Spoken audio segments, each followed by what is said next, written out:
Due to copyright, I can't publish many audiobooks on YouTube.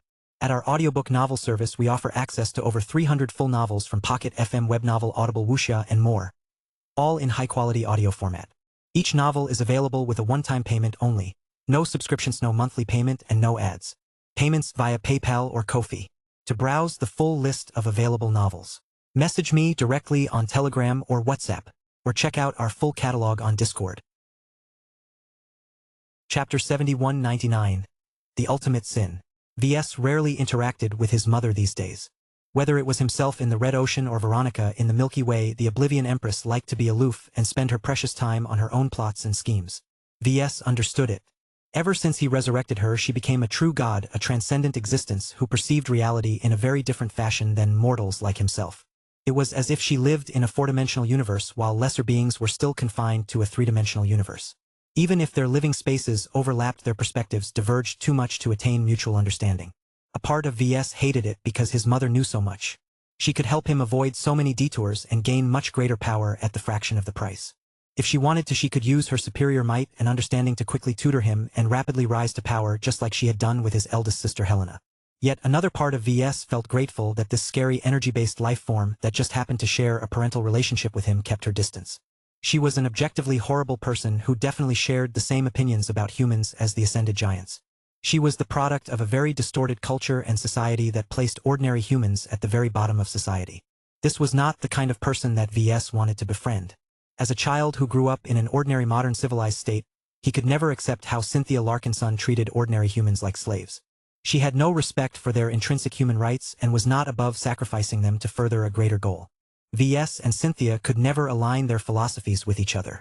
They clung tightly to their own worldviews, for the way they perceived reality defined all of their behavior. If not for the current crisis, V.S. would have never thought about summoning the superior mother. He knew that if the ancestral spirit arrived, his Cynthia would definitely grow curious enough to descend upon her external incarnation. V.S. knew beyond a shadow of a doubt that his mother had allocated enough of her attention to him to judge his situation. He could feel her presence scrutinizing everything.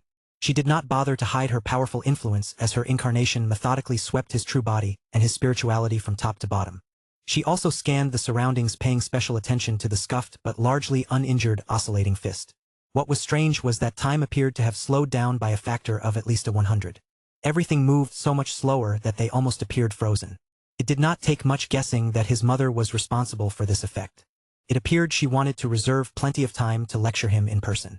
Though Cynthia had yet to voice her judgment, V.S. couldn't help but feel like he had turned into a little boy again. Even if she was limited by her incarnation and the restrictions of her current descent into Blinky, her exquisite mastery of E-energy allowed her to utilize it in a much more efficient manner than he thought possible. If V.S. routinely wasted 80 to 90% of the potential of E-energy, then a true god like the Oblivion Empress could easily reduce her waste below 10% or even more. While V.S. was only able to observe and understand a fraction of her wizardry, he became profoundly impressed by her effortless mastery. Her comprehension and skills were so much greater than his own that he felt like a complete amateur in front of his mother. All of his experimentation may have unlocked a lot of interesting new possibilities himself and others, but the refinement and sophistication of his methods left much to be desired. He spent too much time and effort inventing new stuff and not enough time on refining his existing ones. While V.S. did not necessarily regret his decisions, his mother's demonstration of power reminded him that he had neglected a few options because he did not spend enough time on refining his existing applications. As his mother patiently completed her survey, her glowing incarnation addressed his other self first. "You call yourself the Dark Apostle, is that correct?" "Yes, Mother." It appeared that the Dark Apostle inherited V's fear and deference towards his mother. Ever since she descended onto Blinky, the ascended giant lost all of his confidence and grew as meek as a harmless sheep. It was as if he came face-to-face with an apex predator. Everything in his bones told him that there was no way he could resist the true god, even if she only diverted a fraction of herself to this sight. The superior mother's lips curled with intrigue. She appeared amused at how V's current condition. "It is good that you still recognize me as your mother. If you did not, then I would have to eliminate you from my original son's true body. Family is everything. You can steal, you can torture, you can kill, but unless provoked you must never harm our family. As long as you hold that in your heart, I will recognize you as my own son. I shall love you just as much as I love V.S. Do you understand?" The Dark Apostle did not hesitate for a single moment. "Why, wise mother?" V.S. grew incredibly jealous at how easily his mother secured the Dark Apostle's submission and obedience. If he was as strong as her, he could have gotten rid of his alternative personality a long time ago. Why did she not do so? Why did she look at his unwanted foreign self and embrace him as a son? Shouldn't she be horrified that an intruder had occupied his true body and seek to purify him so that he regained full control over his body again? Cynthia knew exactly what he was thinking. The superior mother occupied the same vessel as herself. He could feel her attention drifting towards her original son. You must be wondering why I am not doing what you are fantasizing in your mind. What you have spawned from your true body is a consequence of your own actions. You have toyed with forces beyond your comprehension. Do not be surprised when those same forces take advantage of your ignorance and exploit a vulnerability in yourself. You manage to get off lightly as far as I am concerned. Spawning a second personality that is not under your control is not an uncommon occurrence back in the day. The superior mother smiled as if she was reminiscing about her own childhood. VS simply felt shocked at how she nonchalantly dismissed his very serious condition. Even if she had no intention of dealing with the Dark Apostle, she could at least voice more sympathy. The superior mother shook her head and tooted. When you reach my level of existence, you will learn that individuals are defined by their souls, not their surface personalities. You have split yourself multiple times in multiple different forms. Is it any surprise that an outside force has succeeded in splitting you in a manner you did not desire?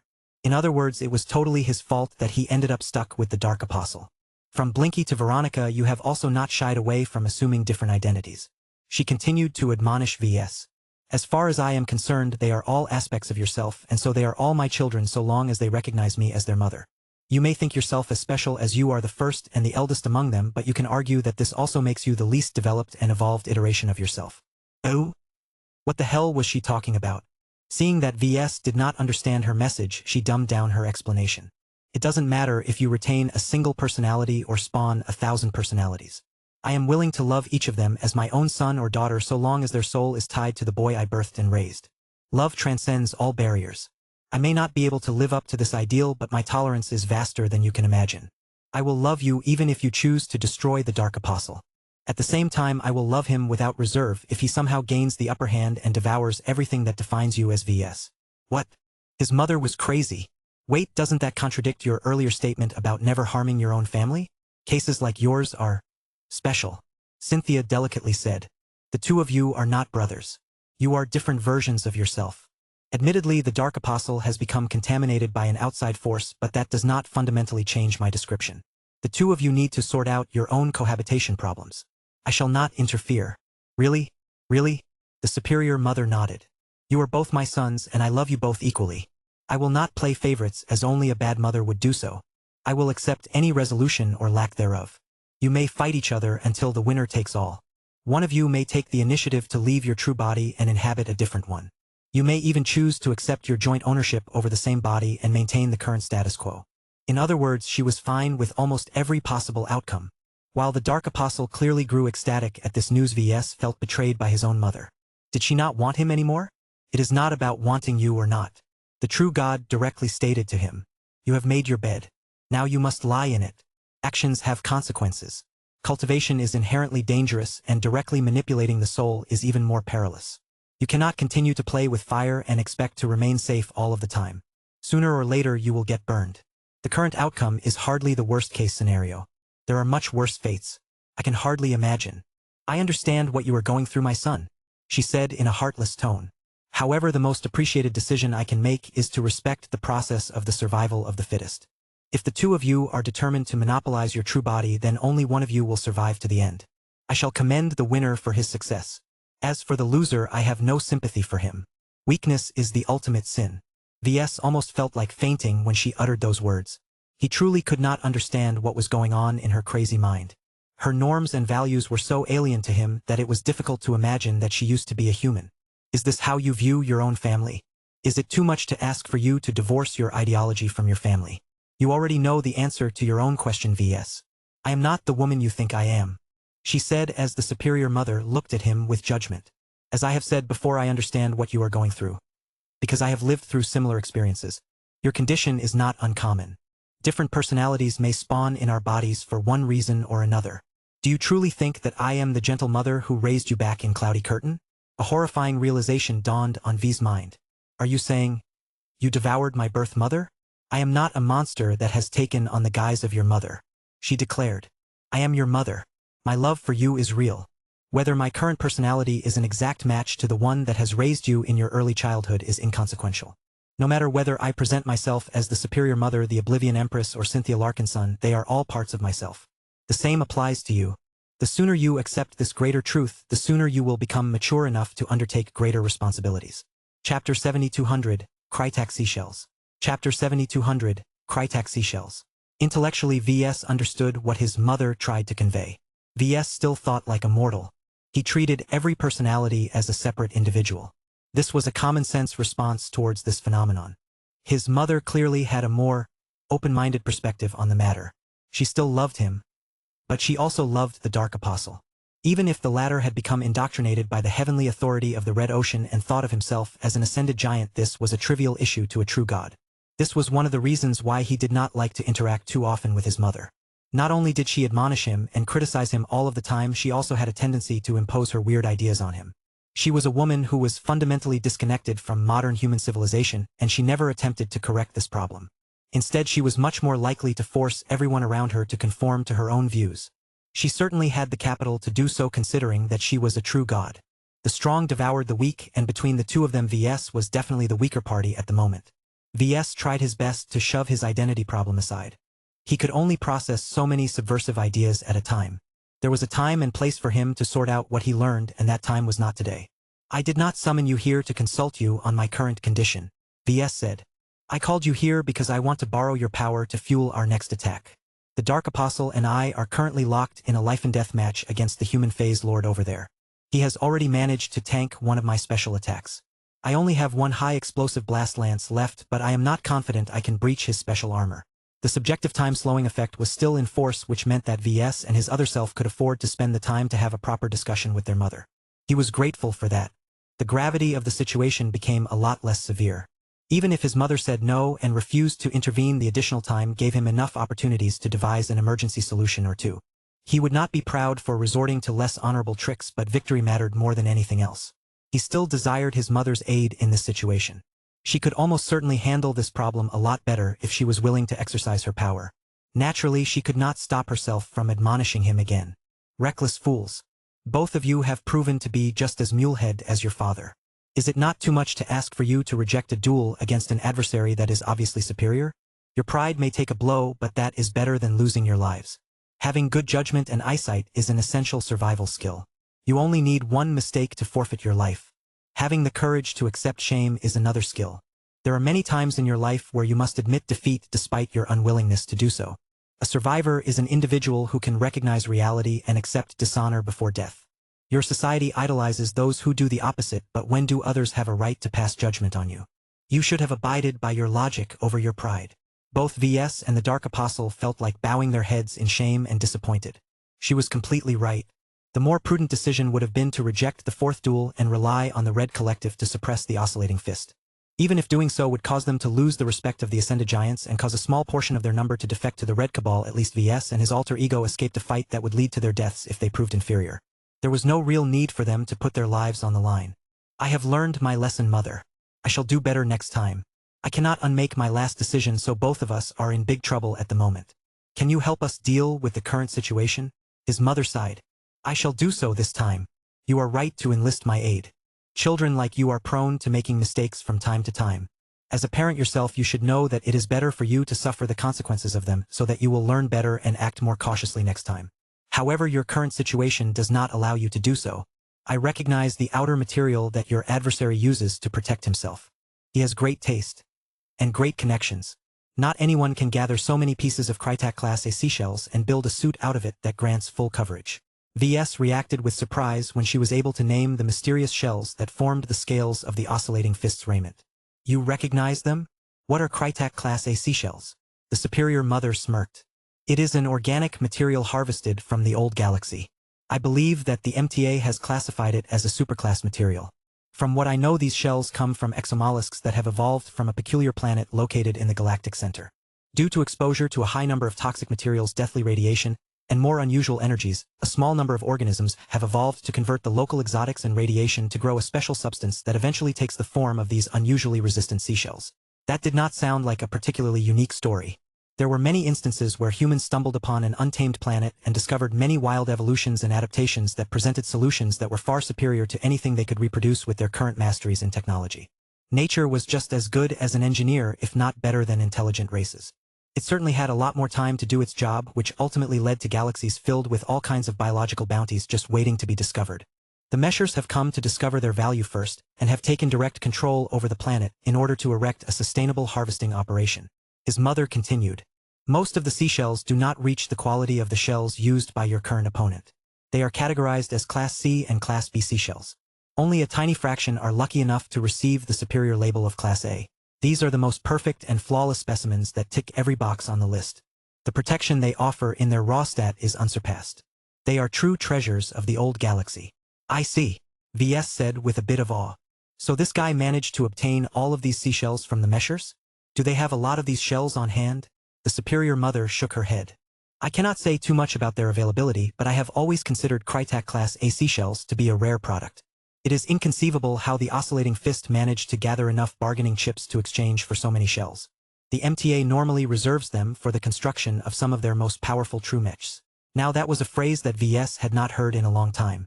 He almost forgot that these kinds of mechs even existed in the first place, seeing how rarely the Red Association deployed them in the field. Granted, neither the native aliens nor the mutated Vorabugs made use of powers that warranted the deployment of true mechs. Ordinary mechs already sufficed. I see. If it is a highly desirable material to use in the construction of true mechs, then I fear that it is highly resistant to extraordinary effects. Am I correct? Good deduction. You are correct. Even I cannot easily overcome the properties of Krytac Class A seashells. It is possible to rely on brute force to overcome their resistance, but you lack the raw power to accomplish this. Even with my assistance, there is a limit to what I can do due to the limitations of my current manifestation. Despite saying that, Cynthia did not sound particularly troubled or concerned. She must have a solution. So how do we solve this problem? The superior mother pointedly glanced at his true body and his extensive equipment. In your desire to attain greater power, you have chosen to embrace the peril of darkness. You became seduced by its mystery and fell sway to its dark charm. You have taken a portion of this dark fabric and turned it into a part of yourself, forever staining your soul with the touch of the profane.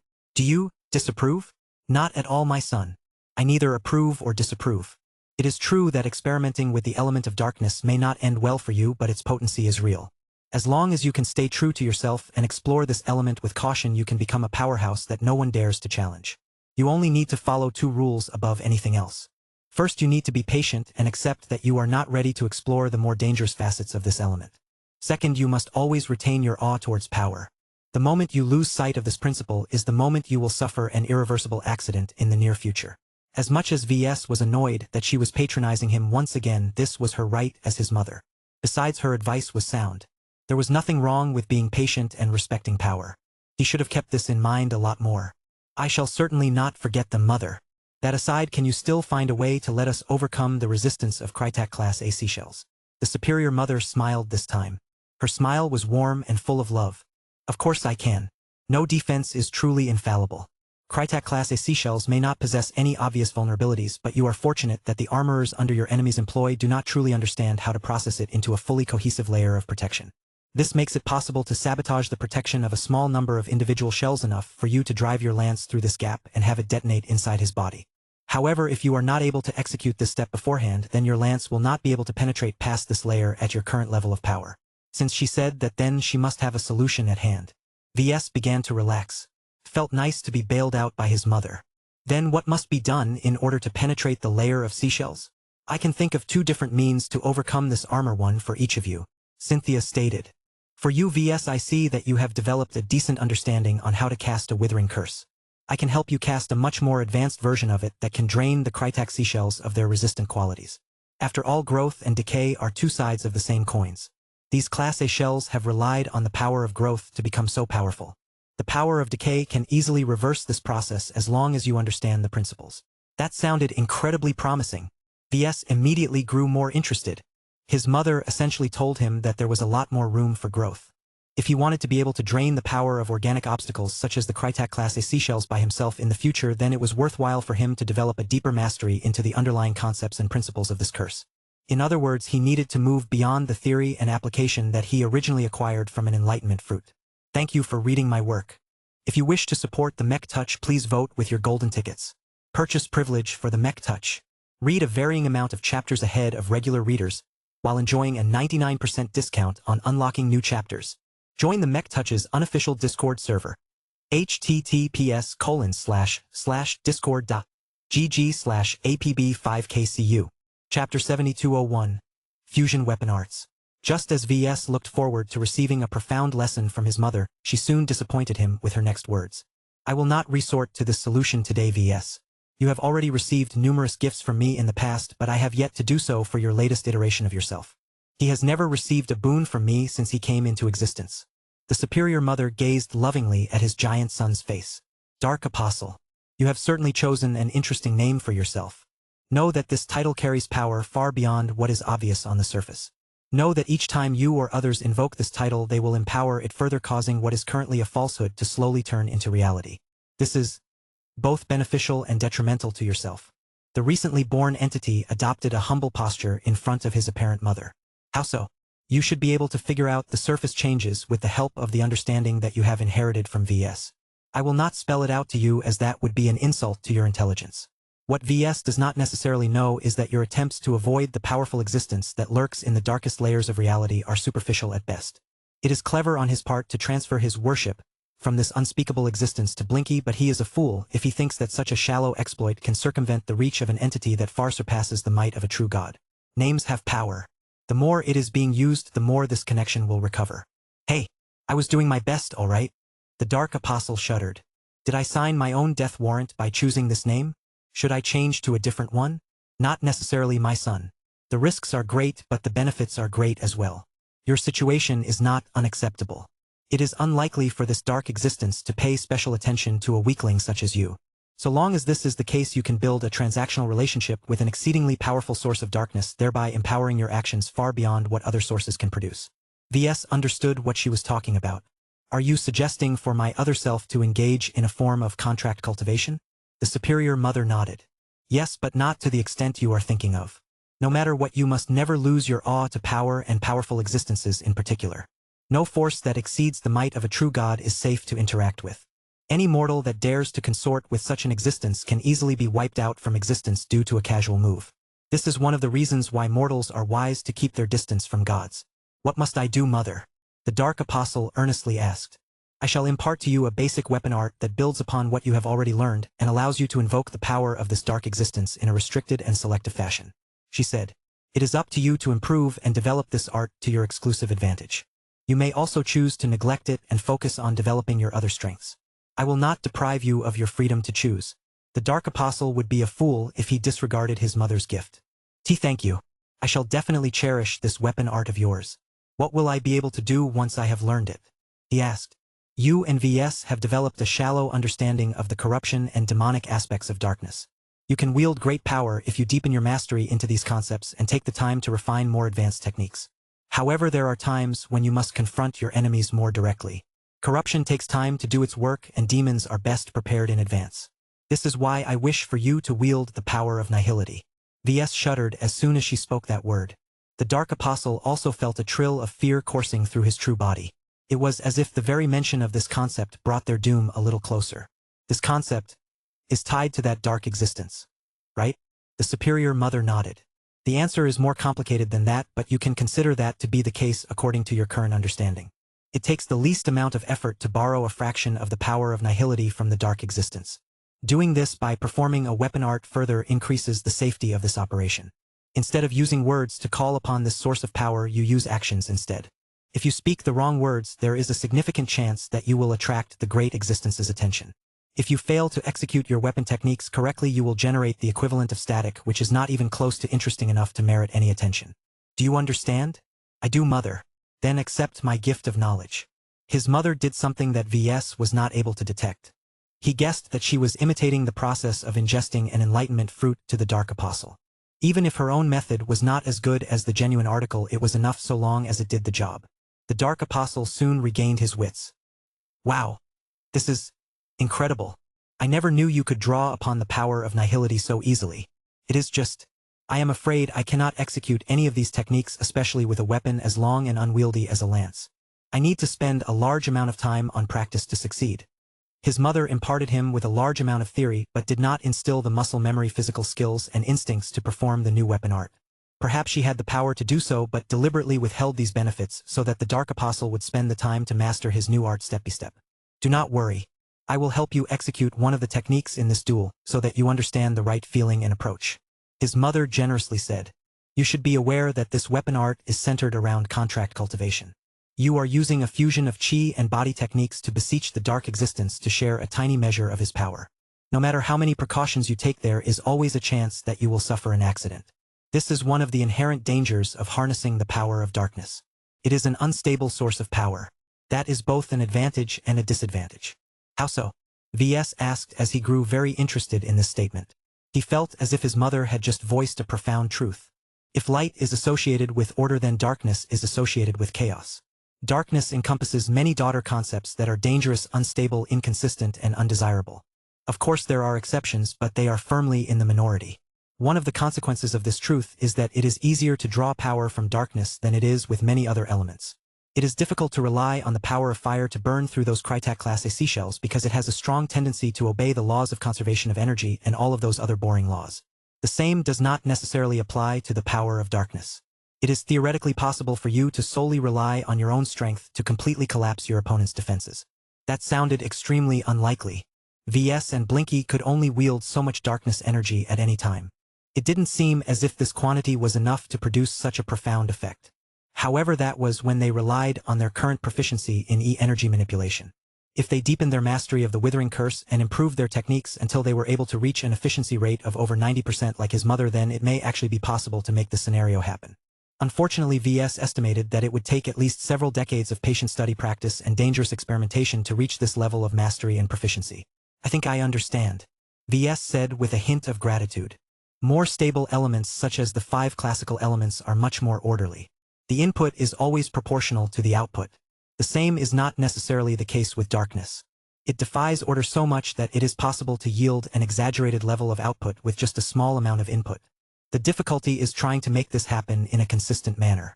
VS could think of many potential gains if he was able to master this phenomenon. Breaking the law of conservation of energy should be as easy as eating breakfast for him. This could be incredibly useful if he was able to incorporate into his mech designs as well as his Phase Lord gear. "You are on the right path. You will have to learn how to do this on your own. I have given you enough guidance. Now enough about you. It is time for the Dark Apostle to receive his first demonstration. Open yourself up to me and allow me to guide your body." "Why, wise mother?" The passage of time began to speed up again. The Oblivion Empress had lifted the abnormal state that caused the three's thinking and perception to run a lot faster than normal. Nothing much seemed to have changed. The Superior Mother had just manifested herself into Blinky's form, and the Oscillating Fist had just assumed another defensive stance in order to meet the second charge. Though he could no longer rely on his energy defenses, the Oscillating Fist still radiated a huge amount of confidence. He was convinced that he would be able to block the second explosive charge attack. Once the Dark Apostle had run out of blast lances, the Oscillating Fist should easily be able to run down his opponent in time and win the duel. Sadly for him, he never understood that he had made a fatal mistake in the previous negotiations. From the moment the Superior Mother answered the call, VS knew that the outcome of this duel was already set. A part of him felt bad about depriving the Oscillating Fist of the honorable duel that he craved, but if he truly wanted a good fight, then he should have abided by the terms of the agreement. There was no obligation for VS to make things fair for the current Polemarchos anymore. At this time, the manifestation of the Superior Mother had already merged into the Dark Apostle's true body. Under her expert guidance, the Dark Apostle began to circle around in order to accumulate momentum for his next charge. He also began to draw upon a huge amount of darkness energy in the environment. The energy vortex created by their mother was much larger and more powerful than what they could produce themselves. A massive amount of darkness energy began to gather in the raiment as well as the blast lance. This immediately became evident to outside observers as the darkness miasma that formed around the Dark Apostle grew thicker and much more ominous than past manifestations. It was as if the Dark Apostle had become a genuine darkness deity. Any form of light and radiation seemed to grow progressively weaker until disappearing entirely. Even the stars in the background appeared to dim in his presence. Those who continued to gaze at him even began to feel a primordial fear that their lives did not matter at all in the presence of this foreboding Phase Lord. Chapter 7202. Oblivion Might. This was the second and final charge of the Dark Apostle. Different from his last power moves, his charge attack was filled with dark momentum. So much dark miasma emanated from his raiment and his blast lance that it completely obscured his gigantic form. It looked as if he was being engulfed by a living amorphous mass of darkness, one that seemed to make people feel sick and hopeless just by staring at it through a projection. The thick and cloying miasma did not just evoke disgust and despair in the mind but also distorted the reality around it to an obvious degree. Light and other forms of radiation grew weaker the closer they got to the darkness. Any specks of space dust crumbled into molecules while the chaotic spatial effects generated by the ascended giants became dampened as if they were covered by a dark blanket. Many sensor and scanning systems struggled to make sense on how the large and concentrated convergence of darkness energy was able to distort the laws of reality to such an extent. These kinds of phenomena used to be the exclusive privilege of high-ranking mech pilots until recently. After the start of the Age of Dawn, it became more common for chi cultivators to be able to cast a fireball or counter the force of gravity without the use of conventional technology, but these were relatively simple and straightforward manifestations that could easily be calculated and understood. Even chi formations and more unusual rituals all abided by certain logic that could explain much of what was taking place. Humans still possessed a capacity to understand the relation between input and output. This time was different. They had never witnessed so much darkness-attributed energy being mobilized and shaped to produce such dramatic effects. Even the oscillating fist looked disturbed. He took his opponent a lot more seriously and actually prepared to burn his own phase water.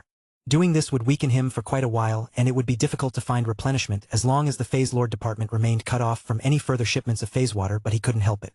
He needed to leverage the power of his phase water organs to the limit in order to block this next attack. As he crossed his gauntlets in front of his fist, once again the Krytak class of seashells that covered his entire raiment glistened as they received a mysterious source of reinforcement. The oscillating fist was not like the other ascended giants. It became increasingly more clear that he received a substantial amount of support from a third party. If that third party happened to be the Cosmopolitan movement, then who knew what kind of surprises he had in store. Yet for all of his surprises, the Dark Apostle's momentum vastly exceeded that of the oscillating fist at this time. The dark miasma surrounding his form grew larger but also more defined. It increasingly shifted from an amorphous sphere of darkness into the contours of a robed woman. The darkness formed into the silhouette of the Oblivion Empress. The appearance of this form caused the darkness to cease radiating as much malevolence as before. Instead, the Oblivion Empress exerted greater control over this unruly power, causing it to waste considerably less energy than before. Much of the spare power was being concentrated on the front. The silhouette of the Oblivion Empress mimicked the posture of holding a lance. This energy silhouette happened to overlap perfectly with the real blast lance. More and more energy started to gather at the tip to the point that it started to resemble a black hole that was on the verge of losing control. Not only that, but the true god further shaped and refined the energies into an unspeakable application. The Dark Apostle tried his best to keep up with his mother and remember as many details as possible. There was no way in hell he could understand or replicate her fine and exquisite energy manipulation skills, and it was foolish to replicate it considering that her personalized methods only worked well for herself. However, the Dark Apostle recalled the advice she had given. He did his best to let go of the details and remember the feelings and impressions he gained from observing every step of her process. So long as he was able to develop his own methods in the future that imitated these distinct feelings, then he would be able to control the power of the darkness just as well as his mother one day. As the possessed Dark Apostle continued to charge forward, the distance between him and his adversary shrunk rapidly. He had already built up enough momentum, and now that the Oblivion Empress had gathered as much darkness energy that she could manage under the current condition, she performed the final step. Remember this feeling, my son. When you develop the arts in the future, you must walk across a tightrope. Your dance must be powerful enough to open up a connection but weak enough to avoid attracting unwelcome attention. This is how it is done. As the final kilometers ticked down, the Dark Apostle suddenly began to make strange but elegant movements. The Oblivion Empress' concentrated energy manifestation mirrored every move. Anyone who still had the stomach to observe the charging Dark Apostle by remote strangely found it a lot more bearable to keep their eyes on her form. Like a siren luring sailors to their doom, the Oblivion Empress performed a subtle dance with the lance in her arms. Whatever unknown mysteries she evoked with her movements seemed to resonate with the fabric of reality. The mysterious dance sparked a response from the darker and deeper layers of the universe. Neither the Oblivion Empress nor the Dark Apostle uttered any words to evoke this power, yet it came to them in an obedient fashion nonetheless. At the last couple of seconds before impact, the energy-dense tip of the blast lance suddenly turned a little more gray. An entirely different presence emanated from this contaminated concentration of energy. It was as if a bigger predator from an unknowable location had briefly reached out and leaked a small portion of its forbidden aura. Though this window only remained open for a fraction of a second, the changes it wrought to the blast lance and the energy surrounding it was profound. The brief moment of contamination caused much of the darkness energy to express the properties of nihility. This had a strong negation effect that directly neutralized the oscillating fist's attempts to interfere with the Dark Apostle's flight path.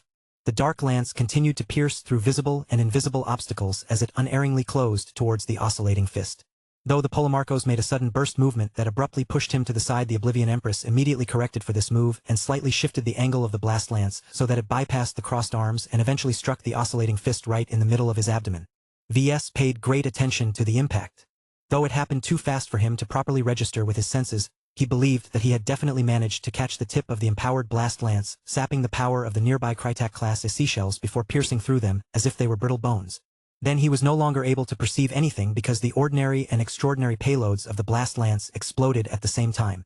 The conventional payload most definitely inflicted a lot of damage, but its blast became completely overshadowed by the silent eruption of darkness. A much more overpowering orb of darkness enveloped the oscillating fist's location. The entire space seemed to descend into an unnatural form of darkness that made it impossible for any sensors to observe anything cohesive in the surrounding kilometers. As the excess quantity of darkness energy finally faded away, the two duelists finally became visible again. The Dark Apostle's appearance was not good. An empowered sacrificial blast lance had exploded a short distance away from his true body, so it was inevitable for him to suffer serious damage just like the last time. Even with the protection offered by the Oblivion Empress, his raiment could not escape the fate of weakening and falling apart due to the backlash of darkness energy. Even now the Dark Apostle awkwardly shook and tore away the remains of his raiment. All of the expensive materials and tech had become undone, but at least they managed to do their jobs.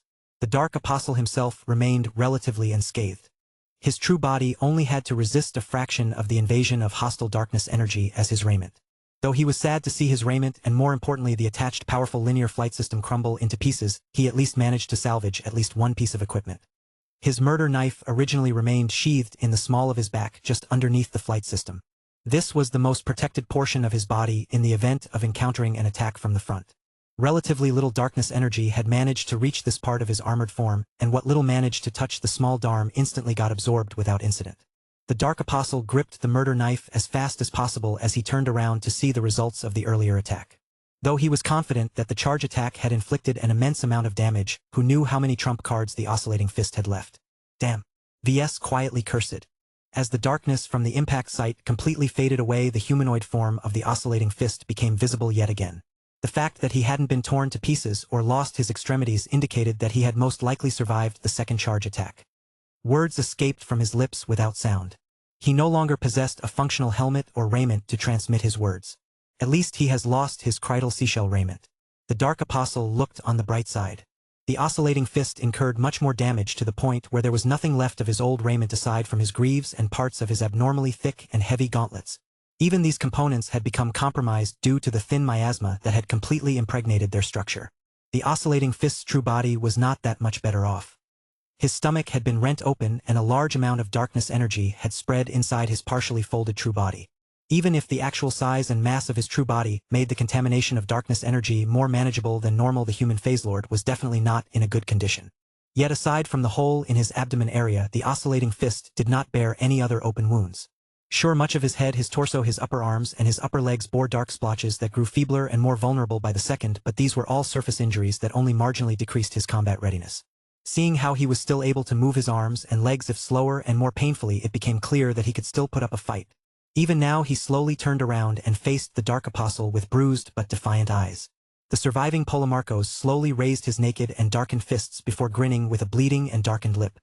He did not need to rely on words to convey his intention. When VS compared the condition of his true body with the condition of the oscillating fist, he immediately grew suspicious. He had a growing feeling that it was not a coincidence that both of them ended up this way.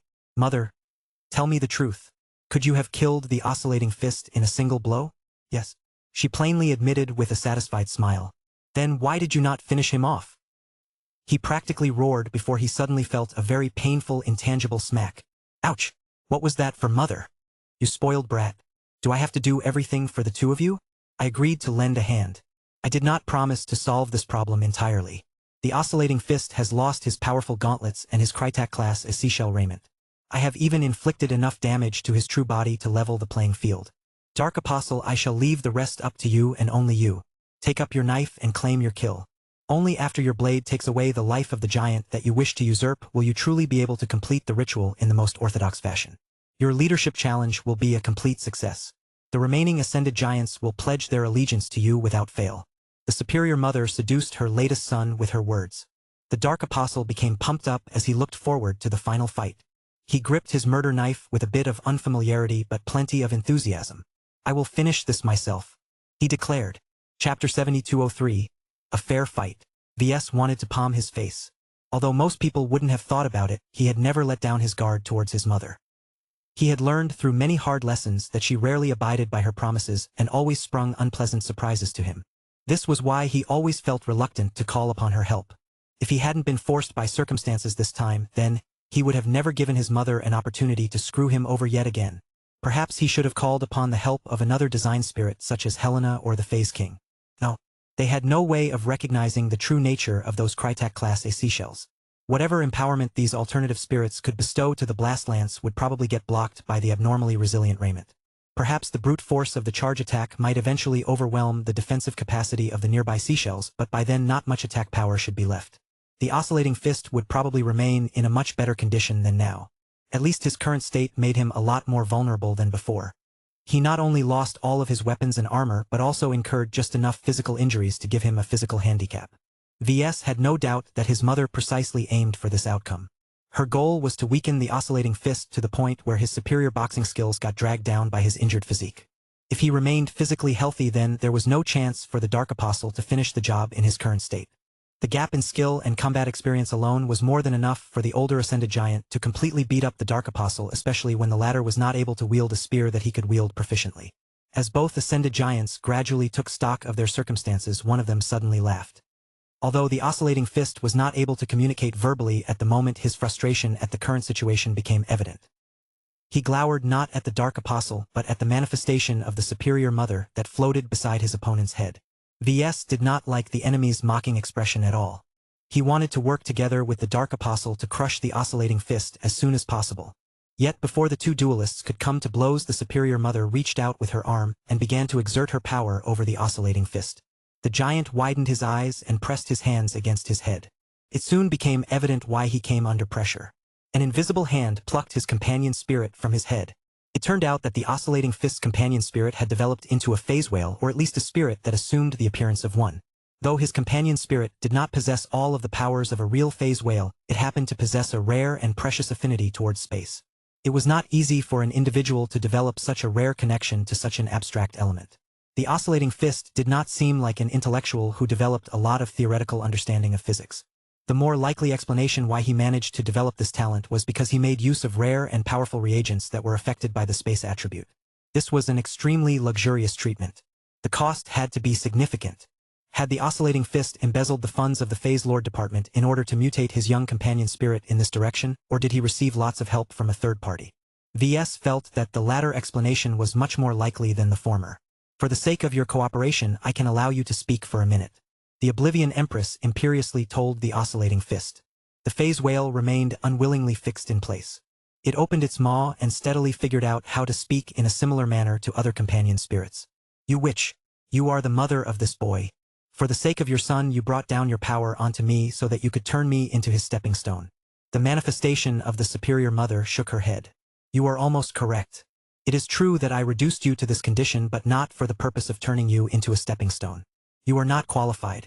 My intention is to turn you into a more appropriate challenge for my son. A sharpening stone, in other words. I have reduced your advantages to the point where you should have a 50% chance of defeating my son in hand-to-hand combat. You still have a chance to win. If you do, we will abide by the terms of the contract as previously agreed and let you enjoy freedom. It was understandable that the oscillating fist did not trust her credibility. His phase whale companion spirit let out a huff. Humph. Why should I believe in your words? I never volunteered to become his sharpening stone. The superior mother's manifestation crossed her arms. You have no choice but to believe me, because doing so is the only way you have a chance of survival. You also have no choice but to serve your new purpose. If you wanted to avoid this fate, then you should not have forced my sons to accept your challenge. This is karma as far as I am concerned.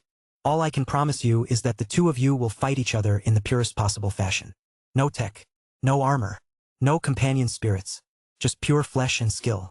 The oscillating fist looked calculatingly at the superior mother and the Dark Apostle. What she said appealed to him in a way that made him loosen his resentment at being reduced to a sharpening stone. He still felt pissed off about the situation, but there was nothing he could do about it. The best way to take revenge was to take the Dark Apostle's life. If you truly will not interfere, then your terms are acceptable. Are you truly willing to let him die at my hands? The mother did not hesitate to make her stance clear. I can promise you in the name of the Oblivion Empress and the Superior Mother that I will not intervene. I shall ensure that others will not be able to interfere, including your companion spirits. You may not trust me, but you can trust my motives. The Dark Apostle has chosen to rise above obscurity and assume great responsibility. He must learn that such responsibilities always come at a cost. He must shed his weakness sooner rather than later. Instead of letting him fumble on a chaotic battlefield, it is best for him to build up his mettle under more controlled circumstances. In order to make this teaching moment as authentic as possible, I truly do not intend to save my son if he is losing. VS felt incredibly disturbed by that statement, but she somehow managed to sway the oscillating fist. The battered but not unbroken ascended giant looked more combative than before. He regained his fighting spirit and became motivated to win the right to live. The oscillating fist directed a respectful look at the Superior Mother. You're a cold one. I get it now. I won't show any mercy to him. I will fight to the bitter end. Get ready, kid, because only one of us is getting out of here alive. Unlike VS, the Dark Apostle did not dislike this arrangement. Instead, he grew more and more excited as he held the murder knife in his grip. Thank you, Mother. I love this gift. His savage phase Lord instincts took over and prompted him to utter a combative roar before charging straight at his opponent. VS naturally grew horrified at the prospect of letting his other personality enter into a fight without any advantages. He tried his best to help the Dark Apostle channel his E-energy, but found that his control over Blinky remained completely frozen. The Superior Mother prevented him from regaining control and exerting any influence over the final phase of the duel. Are you serious? He growled. I am. His mother whispered back to him as the two human phase lords finally exchanged proper blows for the first time. Both of you are the same individual in essence, but he is much younger and less experienced than you. His ambitions do not match his strength. He will meet with disaster by aspiring to become the leader of the Ascended Giants. The best we can do is to raise his qualifications as best as possible. He needs to struggle by himself just as you have done in the past. VS did not bother to argue with her any further. He knew that nothing he said could change her mind. He also knew that she disdained to lie in these situations. He had no doubt that he would truly let the Dark Apostle perish if he failed to pass her test. A normal mother would feel horrified. His mother, on the other hand, thought that it made complete sense. In the end, Blinky could do little but maintain his distance, while the oscillating fist's own companion spirit remained fixed in place as well. The Superior Mother did not hesitate to exert a lot of energy and strain to maintain her current descent and prevent VS from kicking her away. The Oblivion Empress continued to observe her latest son with scrutinizing eyes. Perhaps aware that his mother was watching him and judging him at the same time, the Dark Apostle gained a surge of confidence and fought more aggressively. Unfortunately, he was nowhere as good in knife fighting as St. Tusa Billingsley Larkinson. The oscillating fist found it easy to read his opponent's moves and evade in time. He even took advantage of a number of openings to land a handful of quick jabs at the younger phase lord's face and sides. He even tried to capture and pry away the murder knife at one time, but all he got out of the attempt was to prick his palm against one of the spikes of the Dharm. Despite this failure, the Dark Apostle knew he had been close to losing his only remaining weapon.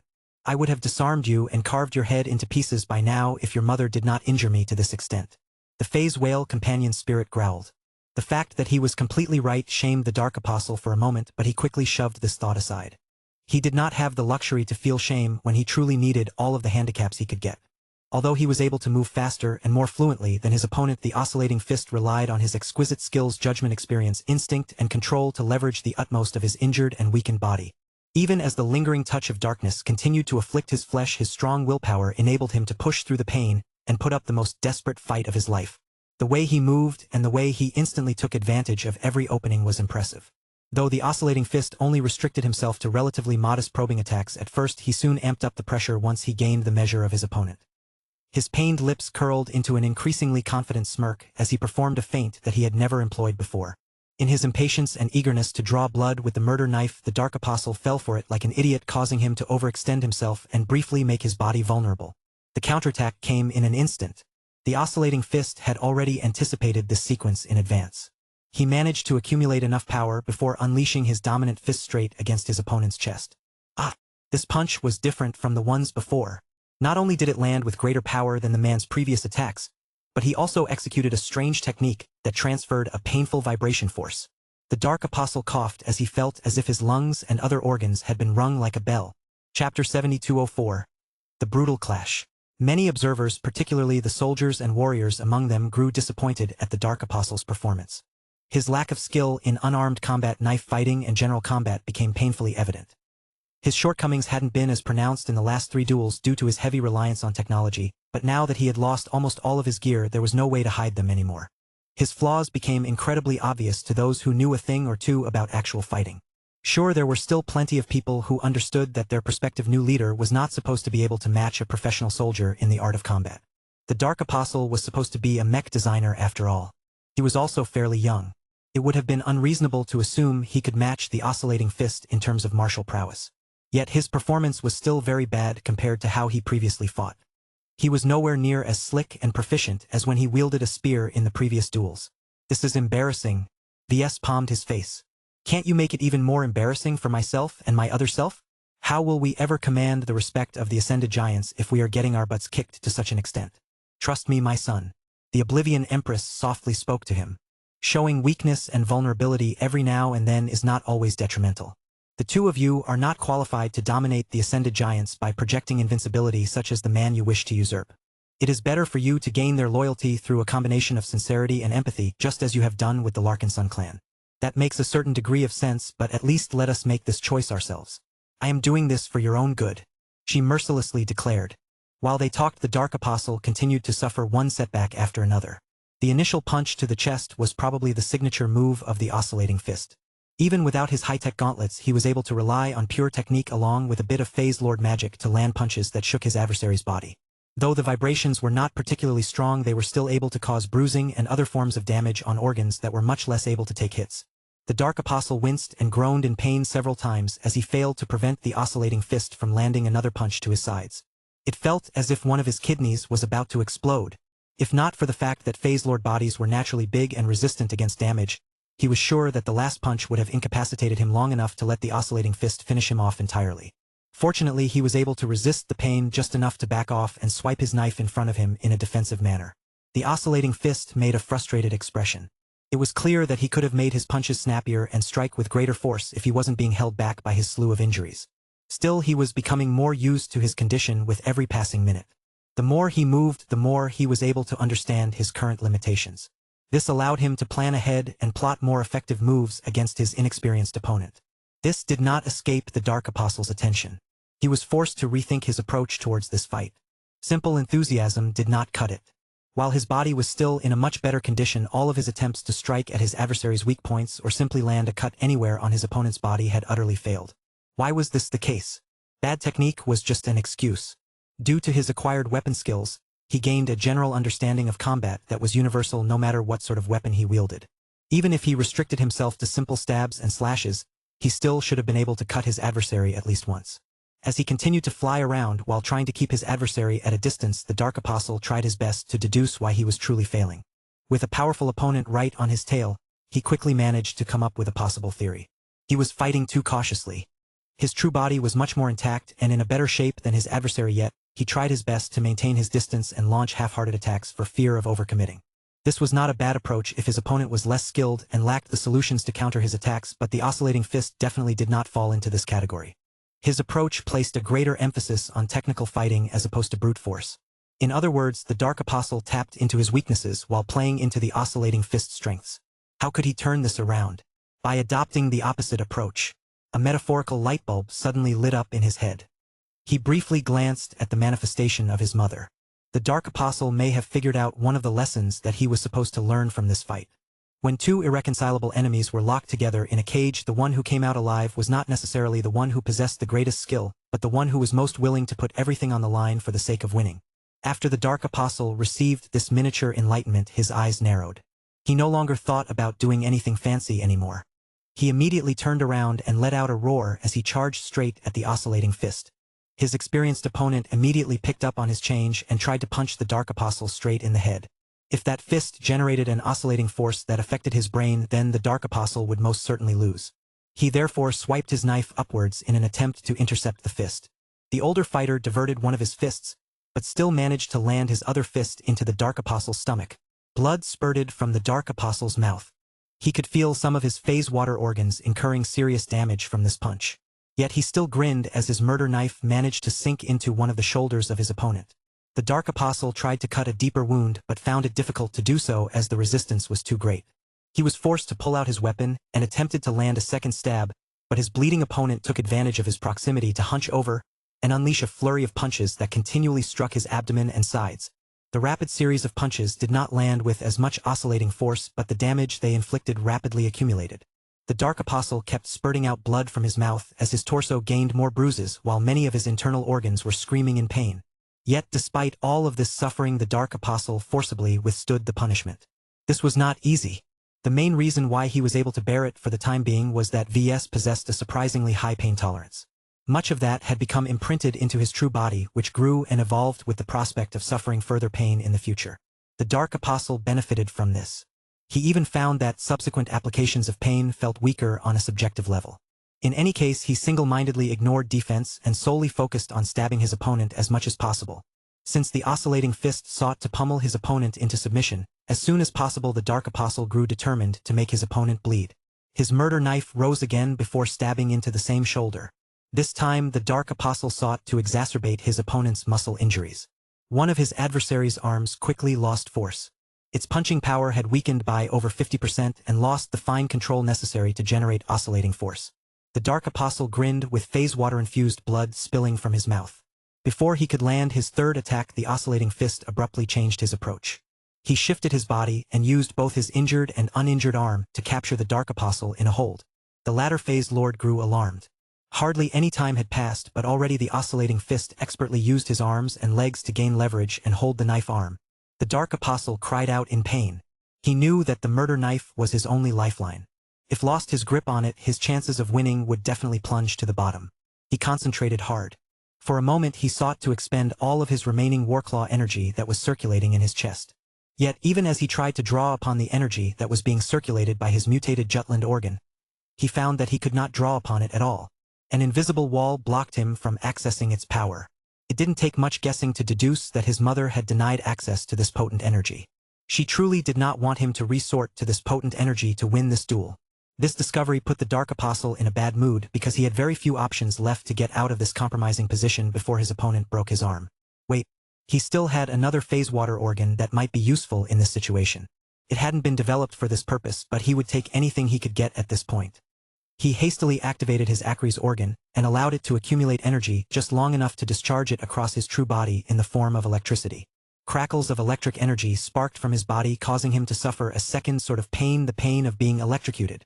Yet since his true body integrated the lesser Arsis organ, he also gained a notable amount of resilience to getting shocked. The same could not be said for the oscillating fist. As tough as his true body might have become, he had no reason to integrate an Arsis organ into his body, which meant that its tolerance towards electrocution was not as high. Although the oscillating fist possessed more than enough willpower to resist the pain, the same could not be said for his injured and weakened true body. Though his nerves did not outright falter, he was no longer able to control his limbs as well as before. The Dark Apostle soon managed to wrench himself free from the spasming limbs. Enough of this. Die for me, you stubborn old fool. Though his body was not in a good shape, the Dark Apostle gritted his teeth and ignored all of the screaming from his true body to stab at whatever body part was closest. The oscillating fist released a soundless cry as the blade of the murder knife plunged into his chest. Though the blade did not sink deep enough to hit anything truly vital, the corruption spread by the weapon exacerbated the original stabbing wound and weakened the giant's body even further. Before the Dark Apostle's bruised and injured body could falter entirely, he continued to fly forward and sink his murder knife into his enemy yet again. This time he managed to disable the oscillating fist's already wounded arm. Now left with just one functional arm, the oscillating fist tried his best to unleash a powerful punch that could exacerbate his opponent's already serious internal injuries, but the Dark Apostle grinned as he anticipated this predictable move. He had lowered his knife just enough for it to score and cut into the flesh of this arm. However, it turned out that the oscillating fist had made another feint. He pulled his punch at the last moment and instead unleashed a powerful kick that not only unbalanced the Dark Apostle's organs further, but also pushed him away. That hurts, but you don't get to run away. The oscillating fist desperately tried to put more distance between himself and his aggressive opponent. The Dark Apostle tried his best to catch up, but his injuries seriously affected the efficiency of his flight. Your life is mine. Both human phase lords had been pushed to the brink of defeat. The Dark Apostle knew that he did not have much power left, so he decided to perform one more gamble. He threw his murder knife forward. Though he never trained in knife throwing, the skills imparted by the sacrificial spear throwing method still came in handy. Though his aim was off, the knife still drifted straight enough to sink into the oscillating fist's retreating back. This time it was the older Phase Lord's turn to spurt a little blood from his mouth. Normally the thrown knife should not have enough force to sink too deep into the oscillating fist's flesh. The reason why this happened anyway was because the murder knife happened to sink into a portion of abnormally weakened and blackened flesh. Its resistance was much lower than the healthier portions of flesh. There also did not happen to be any hardy bones in the way that could impede the Dharm. All of this ultimately caused a serious enough injury that the oscillating fist momentarily slowed down. The Dark Apostle quickly managed to catch up and grasp the hilt of his weapon. He even managed to wrap his other arm around the oscillating fist's neck. The challenger grinned as he brought his bleeding lips closer to his opponent's ear. "Everything that used to be yours has now become mine. Now die." The Dark Apostle repeatedly stabbed the oscillating fist in the back and sides. The murder knife drew so much blood and corrupted so much flesh that the oscillating fist quickly lost much of his strength. He could do nothing but release soundless cries as the murder knife slowly drew out of the life from his true body. Chapter 7205. Waking up again. VS woke up in a daze. His state of mind was quite weird at the moment. On the one hand, he barely regained his consciousness. It was as if his mind was muffled by a thick blanket. His awareness was not quite online yet, and he struggled to form any coherent thoughts. On the other hand, Blinky and his other incarnations were in much better shape. They were not affected by the metaphorical blanket and maintained a relatively sober state of mind. This duality confused his primary consciousness and caused him to experience reality at two different speeds. He could feel himself groaning but could not control his reaction. Though he did not know how much time had passed, he eventually managed to shrug off the thick blanket just enough to regain his awareness of the present. "Papa?"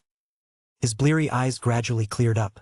He noticed that he was lying on a large bed in a pristine white medical facility. He glanced at the surrounding deck and bulkhead and immediately recognized the surrounding architecture. He could recognize the clear high-tech interior of the Tarask anywhere. His concerns eased up. He had not fallen into the hands of unknown parties. As VS continued to regain his awareness, his body noticeably lagged behind compared to his mind. "Papa? Are you awake now?" The delightful voice of one of his daughters peppered him up. He blinked a few times and finally registered one of the reasons why his body felt funny.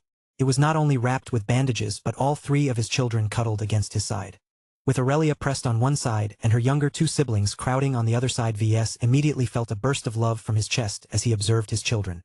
"I am awake," he spoke with a hoarse throat. Did we win?" His kids looked confused. "Of course you did, Papa." Andraste responded. "The oscillating fist would have killed you if you lost. I knew you would win though. You never risk your life unless you were dead certain that you would survive somehow. Your fighting form was too awkward and sloppy though. The final Phase Lord got in way too many hits. He beat you up so bad that you needed to be put into a giant cultivation tank that healed your giant injuries for 4 days straight." VS tried his best to regain his memories of what happened at the time, but he only obtained bits and pieces. Given the intensive treatment and his current state, he guessed that he still had many more days to go to return to full health. Phase Lords were troublesome in that aspect. Their enormous bodies could withstand a lot of punishment, but it could easily take months if not years to recover from heavy and serious injuries. There were many different treatment methods that could accelerate this process, but a Phase Lord ultimately had to rely on his natural regeneration to recover over time. VS felt incredibly worried at how long it took to regain his consciousness. "How many days?" 5 days since the leadership challenge. Aurelia helpfully answered as she wrapped one of her slender arms around his belly. "Mother has grown increasingly more angry at you for sleeping for so long. She wanted to start the fabrication of the Riot Mark III, but she can't because your work is essential. There are also multiple high-ranking people asking for updates on your condition. They urgently want to meet with you to discuss the rapid changes taking place." VS wearily smirked. He could imagine the panic and uncertainty that ensued after he fell into a coma right after he was supposed to take charge of the Phase Lord department. "I'll get up and handle my affairs one by one in an hour," he said before briefly pausing. "If my condition allows for it." "How bad are my injuries?" "You looked really bad after the fight," little Marvane said with concern as the youngest child clung to one of V's bandaged arms. "Lots of blood spilled from your mouth. The doctor said that you suffered a lot of damage to your internal organs." VS faintly nodded in understanding. The oscillating fist is famous for that. He is a truly remarkable opponent for being able to master such an exquisite fighting technique. I believe this is one of the reasons why my head is still so fuzzy. I am under the influence of strong painkillers applied in such strong doses that they can actually affect the physique of a Phase Lord. That was quite remarkable, as Phase Lords became incredibly resistant to all manner of toxins and diseases. VS was even more resistant than usual due to his unconventional biological transformations. Though the painkillers prevented him from regaining his full mental acuity, he was not in a hurry to return to his full form. He had fought so hard and suffered so much that he deserved a break. Spending quality time with his children sounded like a lovely way to enjoy his reprieve. He continued to chat with his children. Once they confirmed that their father's condition was not about to deteriorate anytime soon, they eagerly babbled about anything that caught their interest. There is talk about the Red Collective organizing emergency council sessions to officially ratify your appointment as the department head of the Phase Lord Department. Aurelia said with notable interest. Both the lower council and the upper council voted in favor of your change of positions with overwhelming majorities. You did not have many enemies, and they all understand that you are the only one who can reign in the Ascended Giants. They did have to strip you of your rank as chief counselor first though. According to the rules of the Red Collective, you are not allowed to occupy two top positions at once. That did not come as a surprise to VS. That is the separation of powers at work. The Red Collective was deliberately set up to avoid any inappropriate concentrations of power. While the system is anything but perfect, it is better than the alternatives. The upper council is a legislative body. It writes the laws, but it cannot take advantage of them. That job is reserved for the department, which cannot decide upon the laws but has the power to exercise the existing ones. Becoming a department head is still better than occupying a seat in the upper council, right? His politically minded daughter asked. Yup. VS smiled. There is certainly power in becoming an upper counselor. You get to have a significant voice in the process of shaping the rules that govern a society. However, this is not the kind of power that interests me all that much. I can already shape human civilization with my mech designs and other innovations. That is my preferred way of enacting societal change. I would rather grasp a more concrete form of power, namely powerful troops under my command. This has been one of my persistent shortcomings. Now that I have taken over the Phase Lord Department, I have finally gained a complete foothold in the halls of power. This was why he and the Dark Apostle worked so hard and risked so much to win the leadership challenge. They wanted to make the transition from chess piece into a chess player. Granted, VS had already done so much that he had partially completed this transition. If he followed a more normal development trajectory, then he would probably have to wait until he advanced to the rank of Master Mech Designer before he became qualified to join this circle. That sounded way too slow for him. He felt increasingly more insecure in his own skin as threats kept popping up left and right. The emergence of the mutated Vorabugs drastically worsened his feeling of security. He no longer felt as concerned as before. The Phase Lord Department was in his grasp. Even if the Red Collective was already inserting its own managers and other personnel into the ranks of the previously insular organization, the Ascended Giants cared little about the opinions of the mortals. They only obeyed the strong among their kind. VS more than earned their loyalty and submission, given that he had won all 4 duels of the leadership challenge. Plans already swirled in his mind.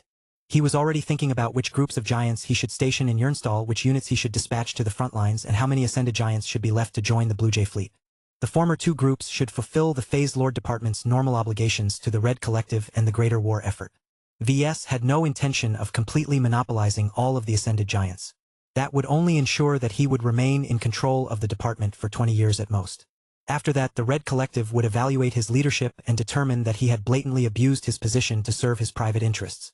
This would definitely prompt the collies to replace him with another leader, one that they had probably trained to become the perfect leader for the Giants. Though VS found it difficult to determine whether he still needed the power of the Ascended Giants 2 decades from now, he was not going to give up on them so easily. He could easily see the Ascended Giants becoming a mainstay of red humanity.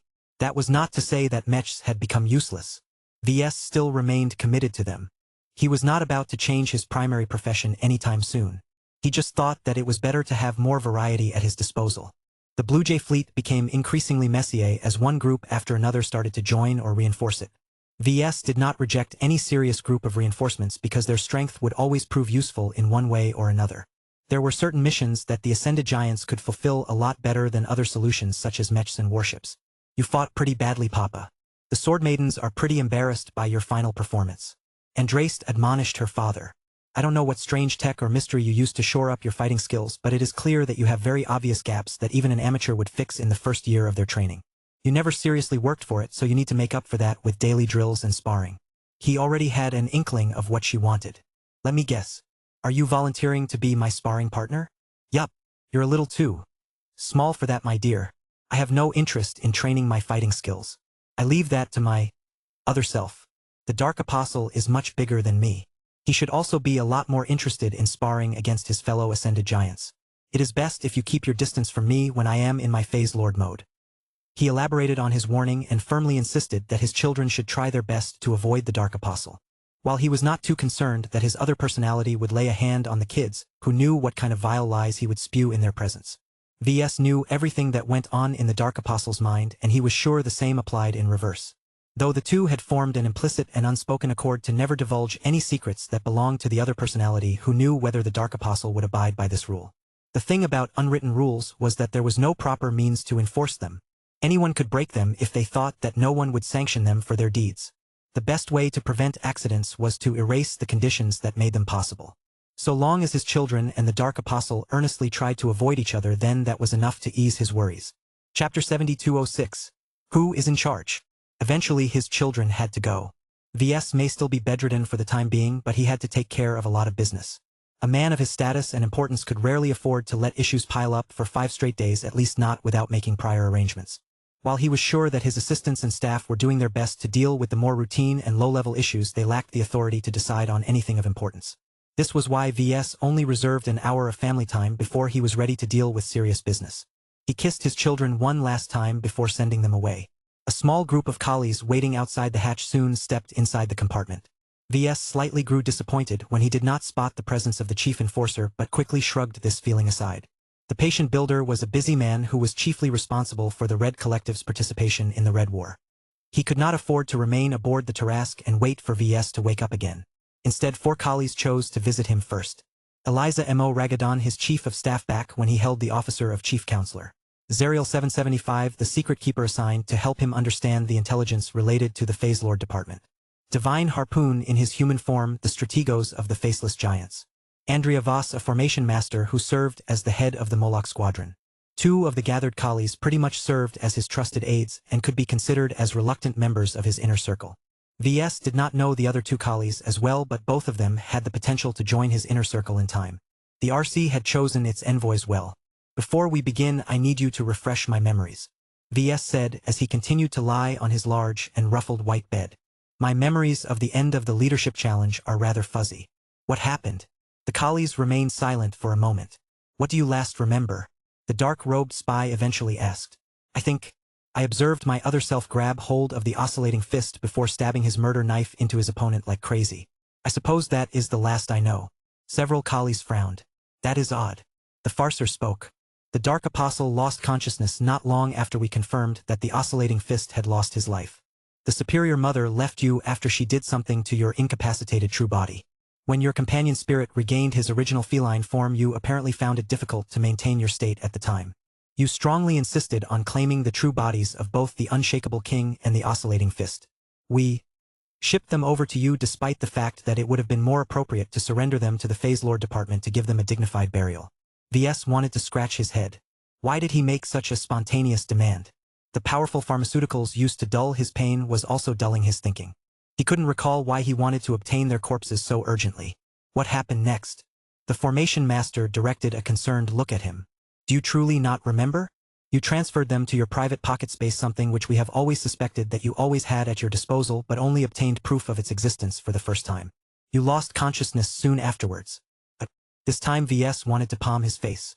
Although it may be true that VS had never done a good job of hiding the functionality of the Vault of Eternity, there was a difference between being discreet about it and showing off the capacity to disappear 2 Phase Lord corpses in front of the Red Collective. Wait, this did not make sense. The volume of the 2 corpses was quite notable. VS only rented so much storage capacity from the Vault of Eternity. He definitely did not have enough AP to expand his allowance. What did he do with the 2 true bodies? VS felt more and more frustrated at his inability to remember these crucial moments. Was there something wrong with him? Had the previous battle caused injuries that impaired his cognition in any fashion? He paused in thought. He eventually recalled that the oscillating fist had managed to land a few fast punches onto the Dark Apostle's head. Since they were merely quick jabs, they did not convey much oscillating force, so the punches shouldn't have rattled his brain too much. However, the oscillating fist was so skilled and so practiced that even his quick jabs conveyed at least a small amount of oscillating force. So it was still possible for his true body's brain to suffer strange effects. Since this was not the right time for him to enter the system space, he decided to shove aside the matter of this confusing incident. Have the Ascended Giants complained about the missing bodies? Not as far as I know of. They are much more focused on the present and the future. A new era has already begun for them as far as they are concerned. VS smiled. Let's leave the matter of the bodies of the two deceased giants aside. We have much more important business to talk about. Give me a clear answer. Do I have control over the Phase Lord department? This was a question that his chief of staff could answer the best. I have been working on this in the last 5 days. Eliza Mo Ragadon said.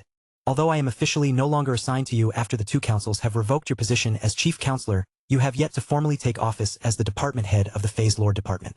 Only you have the power to sign the right documents that will make it all official. We decided that if you did not wake up in 14 days, we would appoint an interim department head to take charge of the most immediate issues. We feared that if you remained absent for too long, a number of ascended giants would lose confidence in you and defect to the Red Cabal on their own accord. Zerial 775 mentioned. It is imperative that you appear before your new subjects as soon as possible. They are still immersed in your successful leadership challenge and wholeheartedly acknowledge you as their new Polomarcos, but their jubilation is fading with each passing day. That was why they stormed into his room as soon as his children left. Matters like this really could not be delayed for too long.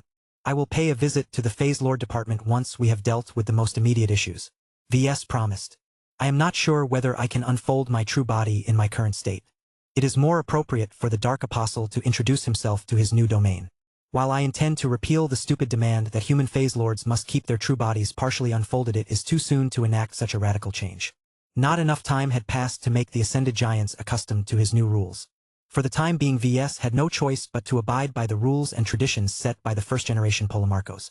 A pair of bots emerged behind Eliza Mo Ragadon and floated over to VS. It turned out that they carried a stack of very fancy and official-looking documents. Before you can enter the headquarters of the Phase Lord department, let us confirm your ascension first. Eliza Mo Ragadon said. In cooperation with the surviving staff of the Oscillating Fist, we have made a number of hasty changes and amendments to the appointment document. There is no need to worry. Most of them deal with the special terminology and organizational changes implemented by your deceased predecessor. As long as you sign these documents, we will recognize you as both a Polomarcos and a department head. That was a practical decision. Even if VS did not particularly like these pretentious titles, the Ascended Giants had become way too attached to their new culture to accept a reversal. He let out a sigh. Okay, let's get this over with. Where do I sign? He began to use an autopen to leave behind a series of perfect signatures at every important document. Though VS tried his best to skim through the paragraphs and look for anything suspicious, he failed to detect anything amiss. He still had not regained his full mental acuity yet. He knew that his condition had slightly improved compared to before, but it would still take a notable amount of time where he could bring his entire brain online. He could only place his trust on Eliza and the other 3 colleagues that the documents were authentic and did not contain anything improper. VS definitely intended to go over them at a later date and verify that they were all in order. If that was not the case, then he would personally bring a bunch of Ascended Giants right to the headquarters of the Enforcement Department in order to obtain answers. Eliza passed one more document when VS was almost done. You may sign this document as well if you think I am the right fit to serve as your chief of staff in your new office. This is an optimal decision. You may choose to start a selection process to find a replacement if you wish. That sounded like a waste of time. VS had a good impression of Eliza. Her competence was excellent and her attitude towards him was just right. He was sure she would work just as well at the Phase Lord department. He signed the optional document without hesitation. Congratulations. You have formally accepted the appointment as the department head of the Phase Lord department. Eliza said in an uplifting tone as the bots carefully gathered the papers. Your term will last for 20 standard years starting from today. The relevant documents will remain valid even if the Red Collective becomes defunct in the future for whatever reason.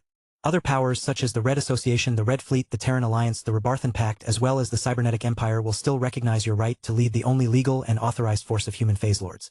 That actually sounded quite generous. VS hadn't thought about what would happen if the RC collapsed. Would his original deal still hold? It appeared that the collies had thought ahead and took multiple different contingencies into account. I am happy to keep the Ascended Giants in check for the next 20 years. VS wearily smiled before he recalled a troublesome issue. Wait, what about the Dark Apostle? Who is actually in charge? You, Eliza said.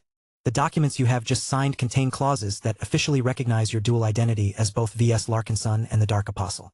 This was one of the complications that we had to solve in the past 5 days. We do not fully understand your abnormal condition, but we have little choice but to adapt to it given that the Ascended Giants mainly recognize the Dark Apostle as opposed to your human identity. VS looked confused. How does that even work? Give me the short version, please. His newly reappointed chief of staff looked troubled. It is not easy to succinctly summarize the legal principles that we have employed to solve your issues. The best I can do is state that we believe that V.S. Larkinson and the Dark Apostle consist of a single legal identity but function as two distinctly different individuals. We have borrowed heavily from unfinished regulations related to companion spirits to make this work. So you are all behaving as if the Dark Apostle is another companion spirit of sorts? Yes. We understand that this is not a completely correct description of your current state, but it is the best we can do on short notice. This interim ruling had many implications for V.S. Chapter 7207, Emergency Decisions. The Red Collective's legal interpretation of V's identity was incredibly significant. It essentially codified Red Humanity's official stance towards the existence of multiple personalities in the same body. No matter whether the other personality was a companion spirit or a ghost who invaded a cultivator's body, so long as they had become intrinsically inseparable from the soul or other personalities, they should be treated as a single legal identity. This was not the right way to treat every case of multiple personalities. However, V.S. had spent enough time on reviewing some of the bills that circulated through the lower and upper council to know that the right solutions often had to make way for more expedient solutions. Treating V.S. Blinky and the Dark Apostle as a single human individual was easy to work with. Others did not have to keep careful track of which personality they addressed and wonder if a contract with one applied to the other two as well. However, there were many potential dangers to this ruling. The Dark Apostle could potentially screw V.S. over by negotiating a highly unfavorable deal in the latter's name. Since they were supposed to be the same person, a contract signed by one of them was also valid on the other one. The only reason why V.S. was not too worried about this risk was because he already negotiated a tentative deal with his other personality. V.S. could do a lot of damage to the Dark Apostle's interests, especially if his split personalities was not yet common knowledge among others. He had a strong feeling that the Red Collective mainly sought to create a precedent. They wanted to present a good solution for his case that would also solve issues related to other people that would suffer similar afflictions in the future. In the RC's haste to develop an answer, V.S. had little choice but to offer himself up as a sacrifice. The collies would continue to monitor him and evaluate whether they set the rules correctly. V.S. could only shrug at this behavior.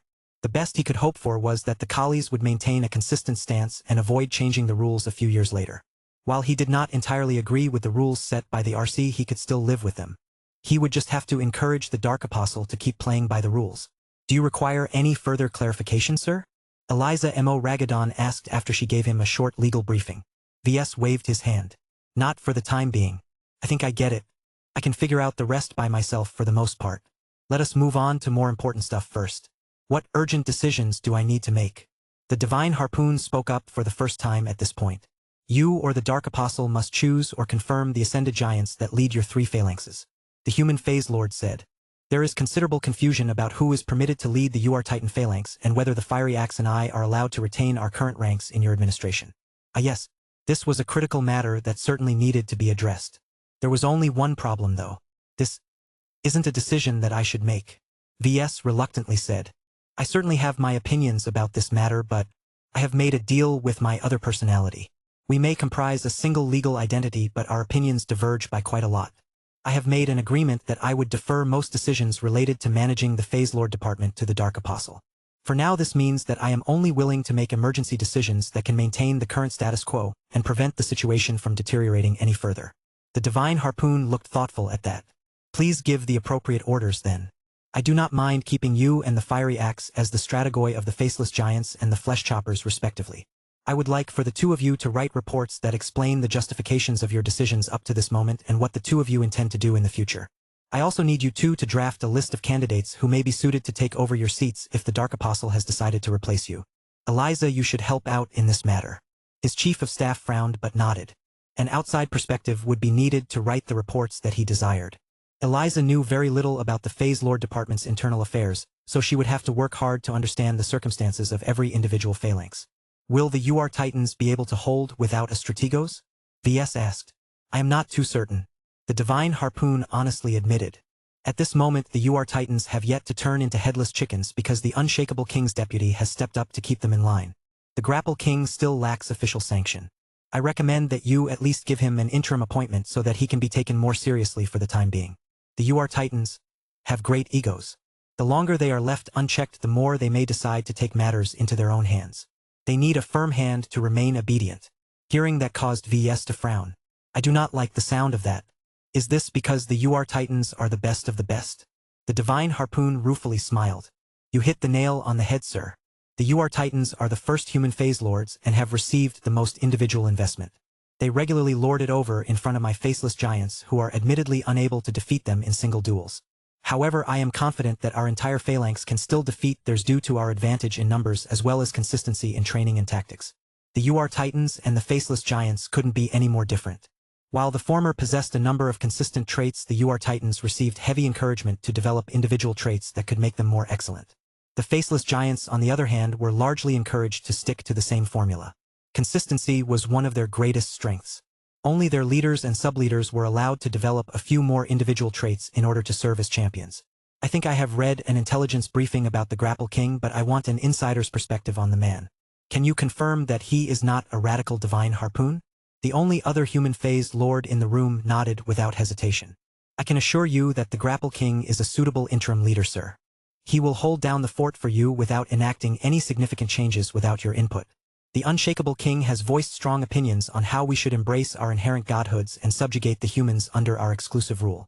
The Grapple King has not openly rejected these calls, but from what I have heard from him on numerous occasions, he is not as radical as his strategos at the time. He is content with making us independent. VS nodded. Then he can remain in charge for the time being. The Dark Apostle may eventually decide to put a different giant in his office, so keep that in mind. By the way, from what I understand, many ascended giants are in favor of separating from the human race and forming their own one. How popular is this stance? Very. The divine harpoon said with a serious expression. This is the prevailing consensus among our kind. I can understand why you and the rest of the RC may not be in favor of this stance, but it is a matter of principle for us. If you force us to identify as red humans, you will face intense opposition. Defections will become inevitable, as this matter has become a red line for over half us of, if not more. I am sorry, but we have diverged too much from our birth race. We have become unrecognizable monsters to most humans. We do not want to go back. VS had a feeling that there was a lot more to this matter than simple brainwashing from the Red Ocean, but he was not the Dark Apostle. He simply could not sympathize with their crazy opinions. He turned to Secret Keeper Zerial 775. What does the rest of the RC think about this matter? We would prefer a return to the old status quo, but if that is not possible, we can reluctantly live with a future where the Ascended Giants have their way. We only hope that you can keep them in service to red humanity rather than the native aliens. That should not be a problem. The Divine Harpoon said in a confident tone. We may have lost our desire to call ourselves human, but we cannot erase our past and family ties. Many of us are willing to fight to protect our former civilization, but only if we are respected as allies rather than vassals or slaves. It is important that red humanity affords us due respect as a foreign power. The Red Collective and other human institutions will try their best to oblige. Zerial 775 vaguely said. The premise is that we can count on your service. VS did not object to this arrangement. He believed the Dark Apostle would be supportive of this as well. This was a nice middle ground that stopped the Phase Lord Department from backsliding any further. What other important matters do I need to address? VS asked as he gradually felt increasingly more energetic. He was continuing to recover from his previous condition. His mind slowly started to regain more clarity as the painkillers ran their course. An awkward silence ensued. We planned for you to make a series of emergency decisions, such as approvals of personnel transfers and such. His chief of staff eventually said. We will need you to bring out the Dark Apostle in order to proceed. She was right. VS could not contradict his earlier words. Give me a bit more time then. He reluctantly said. I think I need more time to regain my clarity and handle other matters that fall under my purview. How about this? Let us reconvene in the evening. I will do my best to unfold my true body and let the Dark Apostle out at that time. I am not sure if my injured state will allow me to do this, but we will find out later. That sounded like an acceptable plan to them all. The Phase Lord Department had remained in suspense for 5 days straight. The Ascended Giants could afford to wait a little longer before their new leader finally showed up and took charge in person. We shall do our best to keep our boys and girls in line. The Divine Harpoon promised. I should go back to them in order to convey your interim decisions. VS waved his hand at the Ascended Giant. Then go with my blessing. Wait, before you leave I want to ask one question. Please ask away, sir. Back during the end of our duel, when I blasted you with my second sacrificial spear, did you deliberately admit defeat, or were you truly unable to toss your third harpoon at that point? Compared to VS, the Divine Harpoon was in much better physical condition. The latter didn't even look hurt on the surface. The strategos of the Faceless Giant responded with an ambiguous smile. You have already passed the leadership challenge with flying colors. You have more important things to do than look back at your duels. As far as I am concerned, you have proven your strength and your qualifications to lead the Ascended Giants. Your victory over me is entirely deserved, and I will argue against anyone who may question its validity. VS believed that was all he could get from the divine harpoon. Chapter 7208. Expedited Development. The meeting between VS and the four collies did not last long. They did not have much to discuss, considering that VS did not feel it was appropriate to make important decisions about the Phase Lord department. The collies therefore left the recovery room disappointed, as they hadn't been able to resolve a lot of lingering issues. At least VS promised to let the Dark Apostle out later in the day. That should finally allow the Red Collective to take concrete steps to claw back the Phase Lord department from damnation. Before that could happen, VS first wanted to handle his own business. He already reassured his children, so he sought out his wife to see how she was spending her time. Ugh, my body. The painkillers started to wear off now that many liters worth of chemicals were no longer being pumped into his bloodstream. That caused him to feel a growing amount of aching inside his entire torso. Fortunately, the pain was bearable for the time being. If it ever grew bad enough, then VS could always retire early and let the Dark Apostle suffer the consequences of his own actions. It was his fault that their shared true body deteriorated to this state. For the time being, VS allowed a bot to freshen him up and adorn him with a clean set of smart clothes. He decided to tackle the most immediate issue straight away, which was placating his wife before her anger boiled over. VS did not need to inquire about her present location aboard the Tarask. He headed straight down to her private design lab and found her straight away. Just as he expected, Gloriana immersed herself in her mech design work. Lucky lazily hovered beside her head while he chewed on a mineral. The gem cat made a perfunctory greeting towards VS, showing no sign of happiness to see him up and about again. Gloriana studiously kept her attention on her terminal. She was borrowing a significant fraction of the Tarask's processing power in order to run simulations on various design solutions of the Riot Mark III project. The two of them were originally supposed to complete the upgrade of the Riot by this time, but V's old habit of getting distracted by the latest shiny had postponed this important event. This clearly did not please his wife. Honey. Gloriana did not react to him at all when he was sure she registered his arrival. In fact, she must have received a notification as soon as he woke up. The fact that she did not bother to put down her work to visit him at the recovery facility was a statement in itself. Do you know what you did wrong this time? She finally broke the silence. Have a few ideas. Then why did you recklessly put your life at risk, VS? You did not have to answer to the oscillating fist's provocations. You and that other personality of yours are both the same. Your egos are too big and your desire to gamble your lives is too strong. Do not tell me that everything is excusable since you got what you wanted. The problem is that you accepted a needless risk from the start. You did not have to go so far to take over the Phase Lord department. Winning 3 duels was supposed to be enough. Starting the 4th one was pure hubris. Have you ever thought that if you died you would not only lose your life but leave our children without their father? VS winced as Gloriana castigated him. As much as he wanted to deny it, her words rang true. At least it worked out this time, right? That is not an acceptable answer. His wife growled. This is worse than the previous incidents. At least those were one-off events that we could eventually put behind us. This time you and your alter ego became so adamant about proving your ability to lead from the front that the Ascended Giants will expect you to fight with the same degree of courage and recklessness as you have shown in the 4th duel. That has become the new standard as far as they are concerned. She made a decent point, but VS tried his best to ease her concerns. Fights like these should be rare. I was forced by circumstances this time. Now that I am in control, I can pick and choose where I want to go and which enemies to confront. I have the Blue Jay fleet, and the Ascended Giants should be able to take care of most opponents given their comprehensive strength. If I need more assistance, then I can always call over the Premier Fleet. There should be no need for me to contribute my strength against most opponents we come across. His wife did not accept this argument. I know you well enough that you will not be able to resist. You have never been a typical mech designer. For whatever reason, you can never allow yourself to stay in the rear and let the professionals do their job, especially now that you and your larger self have gained the power to intervene directly on the battlefield. The Dark Apostle will insist on putting his life and your life on the line on repeat. Do you know how frustrating it is to not know whether you will return from the battlefield? It is one thing to allow for ordinary soldiers to fight and die on our behalf. It is another thing to subject yourself to the same risks and dangers. He could understand her concerns. Unlike him, her own foundation was not strong enough to maintain their combined influence and network. Many arrangements would fall apart as soon as VS got himself killed somehow. However, VS had no intentions of discouraging the Dark Apostle from fighting. You know why I cannot agree with you, honey? We are locked in a state of total war. The Red War is developing at a fast pace. The native aliens still remain dominant in the Red Ocean, while the mutated Vorabugs have proven to be a new galactic scourge. It remains to be seen whether the return of the Cybernetic Empire will help to stabilize the border regions. The lack of deep and earnest cooperation between all of the major players risks fracturing our united front. Order is continuing to break down. His wife finally turned away from her terminal and faced him directly. What are you trying to say? We have made many friends, but when it comes down to it, we can't rely on them to go out of their way to save us. VS flatly said. It is ultimately better if we grasp power directly. The requirements of leading the Phase Lord Department are harsh, but it is worth it. Trust me. Including me, we have 360 ascended giants in total. That is a formidable army in itself.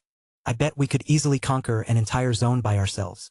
Even if I can't afford to transfer them all to the Blue Jay fleet, just a squad or two of ascended giants is enough to make a qualitative difference in the field. They can do stuff that ace mechs cannot. Ace pilots are superior to lesser phase lords. Gloriana argued back. Our champions are incorruptible. The ones that hail from our clan are completely loyal to us. We do not have to worry that any of them will defect to the Red Cabal. I cannot say the same for the human phase lords that you love so much. VS crossed his arms. Ace pilots have their merits, but it is incredibly difficult to raise them. We only manage to obtain a bunch because we have persistently invested a disproportionate amount of resources into their mechs. Phase lords require a lot of phase water to produce, but we can get a lot of it if we continue to defeat enemy phase leaders on the front lines. The Premier Fleet is doing quite well in the Terran Alliance, especially when the Minerva Mark II is teaming up with the First Sword Mark III. Do you know that I have been thinking about raising a new phalanx that is exclusively made up of members of the Larkinson clan? Gloriana looked surprised. Wait, is that even permissible? The conflict of interests would be massive. You are technically true, but a deal is a deal. VS smirked back. The Collies have promised the Dark Apostle and I complete authority over the Phase Lord Department in the next 20 years. While that doesn't mean I can do what I want without limitations, using its knowledge and resources to raise a phalanx that is made up of Larkinsons and only answers to our clan is not a big deal so long as I don't go too far. His wife fell into thought. If that is the case, then I may see this gambit of yours in a better light. It would be best if we can enjoy the permanent protection of 60 human phase lords that hail from our clan. This is just the start. VS grinned. There are plenty of other ways to take advantage of a public institution, especially one where the RC has agreed to place under our care. So long as we are clever about it, we can continually squeeze benefits out of the department while still making sure it fulfills its most essential responsibilities. Your term only lasts 20 years, correct? Are you not afraid that the RC will deny a renewal of your appointment? VS shrugged. Not so much. A lot can change in 2 decades. I will become a much stronger mech designer at that time. I should be able to make enough contributions to the war effort that minor rule violations get forgotten. If I have learned anything from the god pilots and star designers that I have come into contact with, it is that when you become powerful enough, the rules don't constrain you anymore. Instead, you get to impose them on others. Becoming the department head of the Phase Lord Department has already put me very close to this threshold. He grinned as he spoke those last words. Why did he fight so hard? Why did he allow the Dark Apostle to fight to his heart's content? Why did he agree to let the 4th duel unfold? It was because he could shave several years off his timeline. If he had a choice between becoming a chess player today as opposed to 5 years later, he would definitely pick the former option. He was already thinking about how he could put his newfound leverage to good use. 20 years is a long time, Gloriana, he said as he approached his wife and softly embraced her from behind. For the time being, I think we can treat this as if we have inherited a very powerful mercenary company. The ascended giants at our disposal are trained for war, but they are not particularly committed to any state or organization aside from their ethnic group. We will have to be careful about indulging in their racial ambitions, but other than that, they should be happy at being given a chance to fight and prove their strength. His wife looked up at him while raising an eyebrow. A mercenary company, huh? Well, that certainly fits your profile. Who will keep the income? I don't intend to exploit the ascended giants if that is what you are implying. VS briefly frowned. I haven't studied the ledgers yet, but even I know that it is insanely expensive to raise, equip, and maintain the upkeep of 360 phase lords. The costs will only balloon further if the Larkinson Occlusive Phalanx gets off the ground. We have little choice but to put our earnings right back into the Phase Lord Department. As for whatever is left, I am sure we can put it to good use in a number of R&D projects. The money was not the point. VS had many ways to earn more cash. What truly mattered was power, leverage, and access. Now that he became a department head, a lot of doors opened up for him. He had become the equivalent of an admiral if he joined the Red Fleet. This effectively meant that he could draw upon a lot of exclusive knowledge and resources so long as he made enough contributions to the Red Collective. I wonder if the big shots will finally decide to raise my galactic citizenship tier. Chapter 7209. A Golden Harvest. Chapter 7209. A Golden Harvest.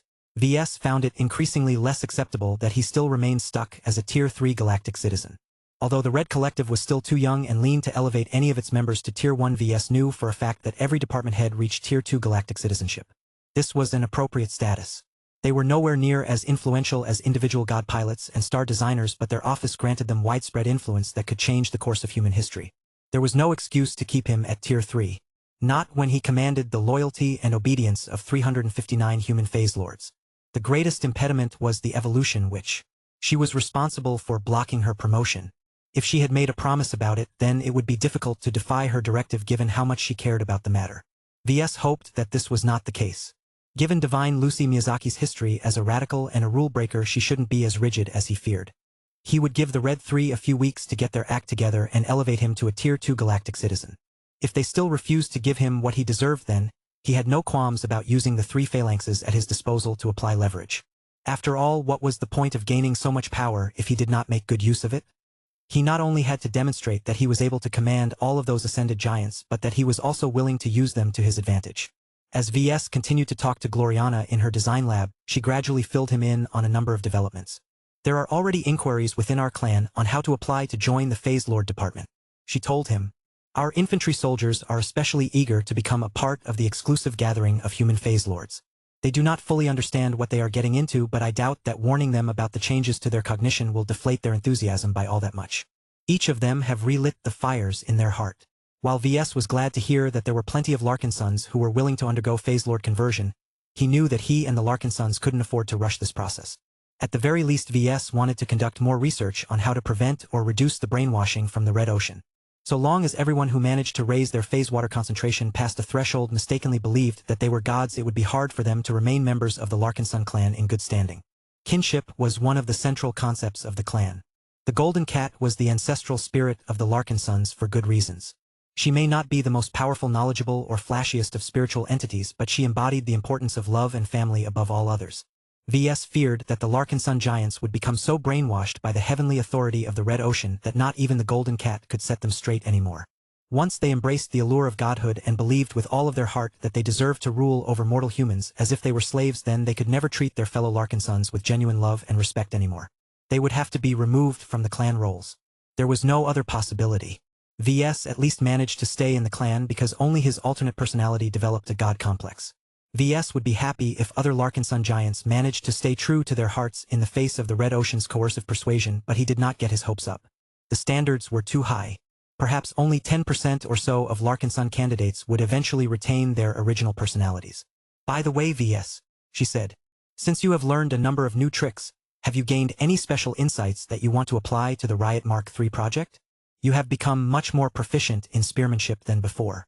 Is there anything about the design that we have overlooked? Since we have already delayed the project's fabrication date, we may as well take advantage of the additional time to apply additional tweaks based on new insights. That was an interesting suggestion. VS was not opposed to the idea. He began to lean forward and study the design of the Riot Mark III project. On the surface, you have already done a good job of designing it to complement Venerable Rosa Orphan's aggressive fighting style, he said. I can make a few suggestions here or there, but the differences will not be significant enough to justify the additional time and effort needed to alter the design. It is more than satisfactory in my eyes. We can save the subsequent refinements and adjustments when we are ready to start the Riot Mark IV project in the far future. Fair enough. I am glad to hear that a qualified spearman such as yourself has given a positive evaluation as our subject matter expert. VS grinned. The Dark Apostle and I aren't good enough to call ourselves spearmen. Our second daughter certainly thinks we are not true warriors yet, and I am inclined to agree with her. We have the skills but not the practical experience that is needed to evolve and optimize our new arts. His wife frowned. I can already guess that the Dark Apostle will be eager to remedy his lack of experience by throwing himself onto the enemy at every opportunity. This means that our children and I will constantly have to be worried about whether you will return with injuries, or worse. He let out a sigh even as he reassuringly patted her hand. As I have said before, trust in our armed forces. The Blue Jay fleet will become stronger than ever after a bunch of ascended giants have joined up. If that is not enough, we can join up with the premier fleet again. Why are we not doing that right away? Because the Saint Commander deserves to run the clan without my interference, whether deliberate or not. VS answered in a firm tone. If we want to transition the Larkinson clan into a multigenerational institution that can withstand the test of time, then it needs to become accustomed to regular leadership transitions. My prestige within the clan is so high that Casella Ingvar needs space in order to make her mark. It is best if I keep my distance from her for at least a few more years. However, if the new frontier is deteriorating a lot faster than expected, then we can group up again for safety. The situation had not reached that point. The native aliens or the mutated Vorabugs would have to achieve great success in their incursions before the Larkinsons needed to consolidate their strength. After a bit more talking, their discussion quietly ended. Both VS and Gloriana became engrossed with testing and finalizing the Riot Mark III project. At the same time, they paid close attention to the clock. Gloriana had quietly signaled a desire to meet up in the system space through a secret code and gesture. They both waited until the right time had come before activating the command to enter the system space. Their surroundings changed. VS immediately felt more comfortable as the aches of his true body faded a bit. He did not know why this was the case, but he had no complaints about the effects. "So, what do you want to talk about?" he asked. "You still do not remember?" she asked. "Ah!" Gloriana let out an exasperated breath. "Follow me then." They both climbed up the steps before the female mech designer turned to the clearing that held the Tree of Possibilities. A big change occurred since their last visit. VS stared with incomprehension as he beheld two rotting corpses. The great unshakable king and the mighty oscillating fist had fought valiantly in the last hour of their lives, yet both of them had been reduced to collection of bones, sinew, and skin. Furthermore, the two Phase Lord corpses also happened to be tangled and half-buried into the roots of the Tree of Possibilities. "Have your memories recovered?" "No," VS said as he tried to reconcile his previous impressions of the Polomarcos and the Strategos with the disgusting sight before him. "What I do recall is a recent system upgrade to the Tree of Possibilities. I understand now why I insisted on claiming these corpses. The bodies needed to be fresh, mostly intact, and killed by me in person in order to dedicate them to this big tree, right?" Gloriana nodded. "Yes. You cannot cheat the system by attempting to dedicate corpses killed by others. It is also too late to submit your kill to the Tree of Possibilities if you delayed for more than a standard day." No wonder why he tried his best to remain conscious at the time. He must have kept these new rules in mind when he urgently sacrificed the Phase Lord bodies. "Well, whatever I did has yielded success. Those two golden enlightenment fruits look ripe and ready to be used." Both VS and Gloriana approached the trunk of the Tree of Possibilities and bowed respectfully. Whether they wanted to show respect to the Tree of Possibilities or honor the sacrifice of the two deceased Phase Lords remained unclear. A sense of solemn dignity emanated from the entire clearing. So long as the Tree of Possibilities was still in the process of breaking down the two giant corpses, the site would continue to come across as a graveyard as opposed to a repository of knowledge. "Let's see what these golden fruits are all about."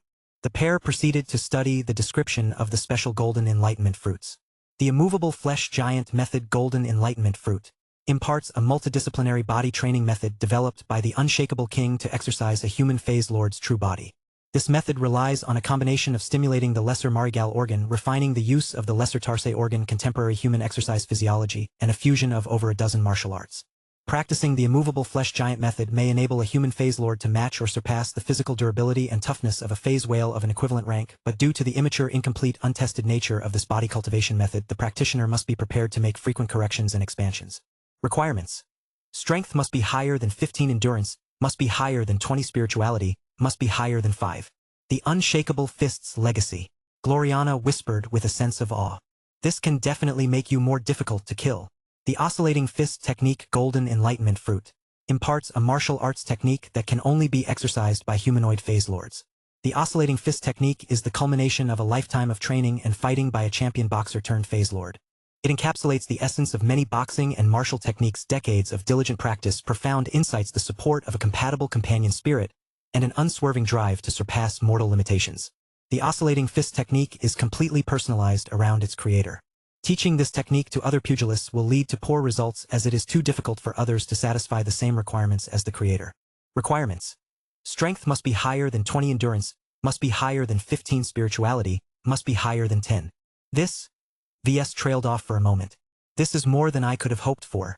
I thought the system would screw us over by extracting one of the oscillating fist's lesser skills, but it went straight for the main prize. This golden fruit is amazing." "Then what are you waiting for, VS? These are your spoils." He shook his head. "Not so fast, honey. I am not entirely sure that these skills are suitable for me and the Dark Apostle. I already have a prototype combat system in mind that does not entail focusing on defense or rely on fisticuffs to wear down our future adversaries." "Why not? You deserve to acquire these skills. If you insist on letting your other self fight on a regular basis, then I would feel much more reassured if he can withstand more attacks and launch lethal attacks even when he is unarmed. Thank you for reading my work. If you wish to support the Mech Touch, please vote with your golden tickets. Purchase privilege for the Mech Touch. Read a varying amount of chapters ahead of regular readers, while enjoying a 99% discount on unlocking new chapters. Join the Mech Touch's unofficial Discord server. https://discord.gg/apb5kcu. Chapter 7210. A New Dawn for the Ascended. Chapter 7210. A New Dawn for the Ascended. Gloriana could not understand. She could easily deduce the value of the 2 golden enlightenment fruits. The Tree of Possibilities had extracted the proudest skills from the 2 defeated ascended giants and condensed them into 2 easily digestible packages. They were made for human phase lords. The harsh physical requirements needed to absorb them could not be matched by anyone bound by mortal constraints. Expert pilots and ace pilots simply could not replicate the methods given how they required transcendent physiques which they did not possess. You don't understand, VS said. Every fighter has their own combat system. Their training, their physical aptitudes, their talents, their obsessions, and their field experiences all shape them into different organic combat machines.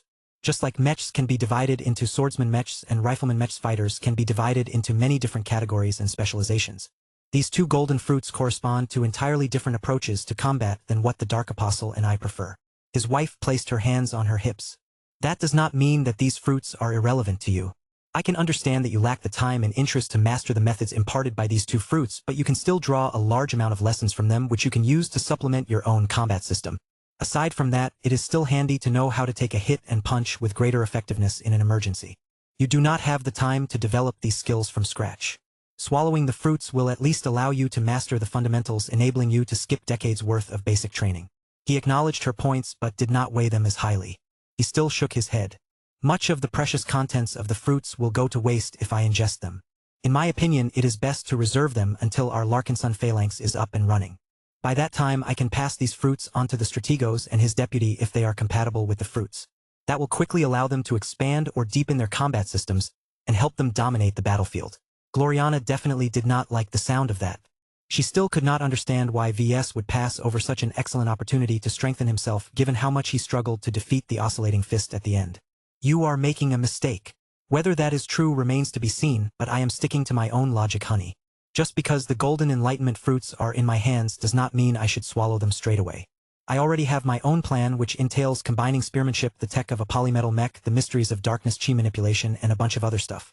I will have to coordinate this with the Dark Apostle, but considering he is another me, I do not think he will disagree. His wife stared at him as if she did not believe in his words. We shall see. I will not stop him if he decides to ingest the golden enlightenment fruits. We need to keep the best for ourselves. VS really hoped that the Dark Apostle would not make this mistake. He had been serious when he talked about the combat system that he had planned out for himself and his alter ego. For efficiency's sake, it was much better for himself and his armed forces if those fruits ended up benefiting other human phase lords. What he did not tell Gloriana was that he did not mind it if he passed the golden fruits onto a trustworthy ascended giants that did not hail from the Larkinson clan. Now that the Phase Lord department was in his pocket for at least 20 years, it was worthwhile to invest it in to make it stronger and more cohesive. In addition, there was no rule that prohibited the Ascended Giants from joining the Larkinson clan.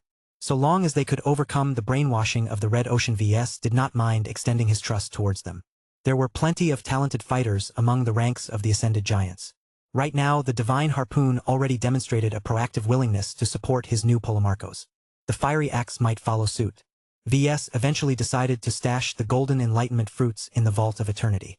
There was no hurry to decide how to use them now that the immediate crisis had passed. The rest of the day passed by in a blur.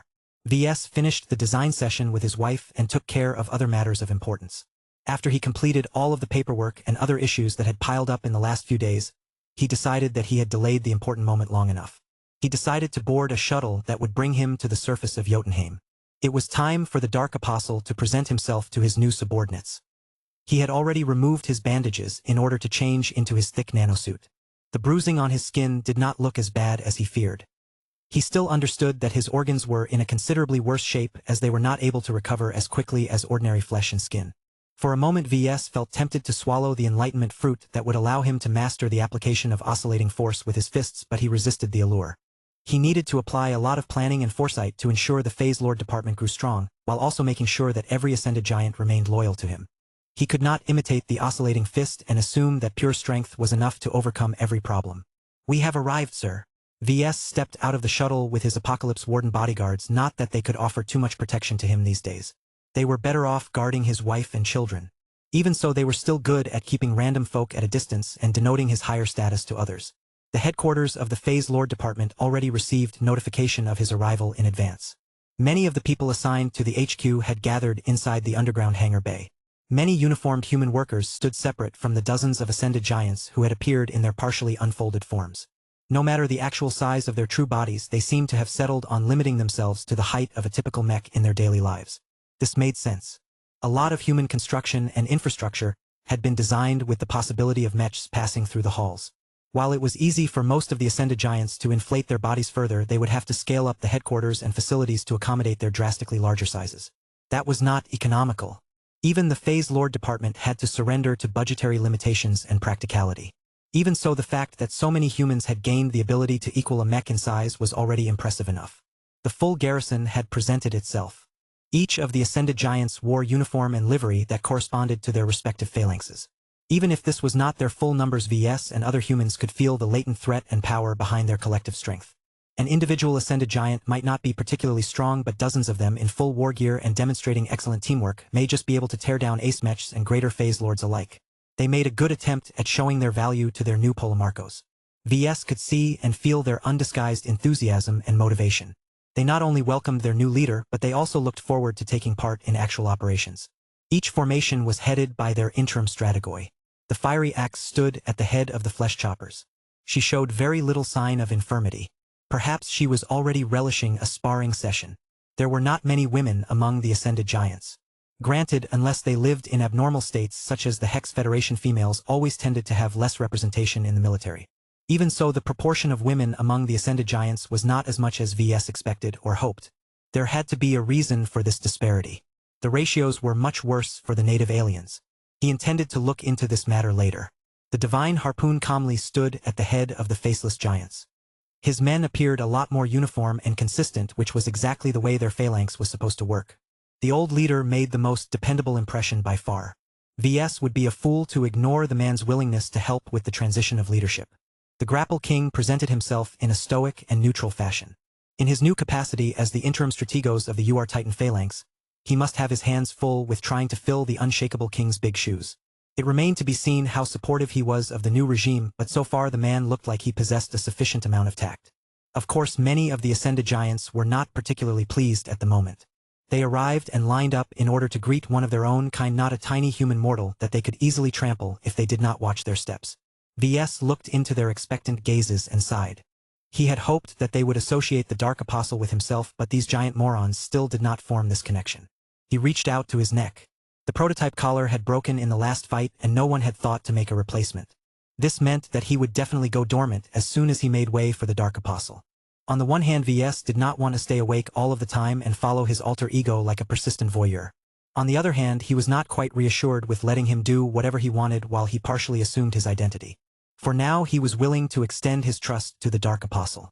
Even if he harbored ill intentions, this was not the time for him to rebel against red humanity. His body began to expand in size. His new vac-suit automatically spread out and continued to ensure he remained adorned in a basic suit. Once he reached the size of a mech, he stopped his growth. VS frowned for a moment. He had not yet reached the threshold where the Dark Apostle automatically took over. Perhaps there was a way to make this transition happen on a voluntary basis. He concentrated for a moment and soon found that this was possible. Here goes nothing. The transition happened seamlessly.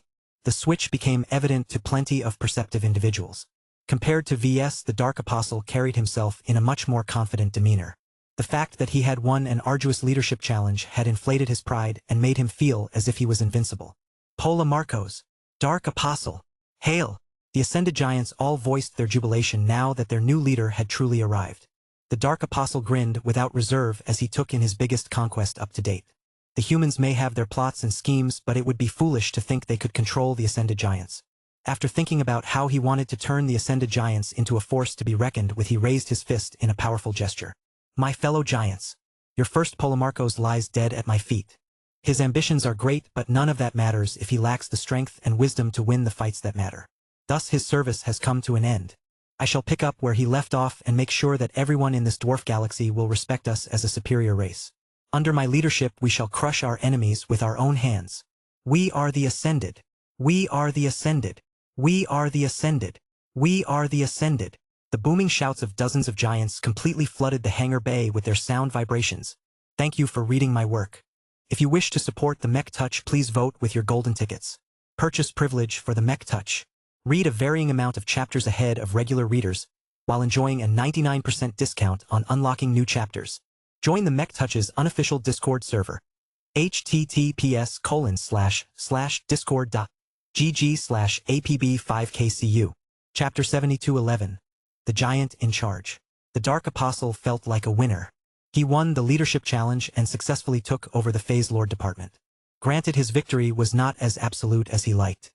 His weaker self collaborated with the collies who expected to spread their tentacles into his organization. He knew better than to resist. Red humanity remained dominant, so the Dark Apostle had little choice but to play by the rules. He had learned his lesson several times already.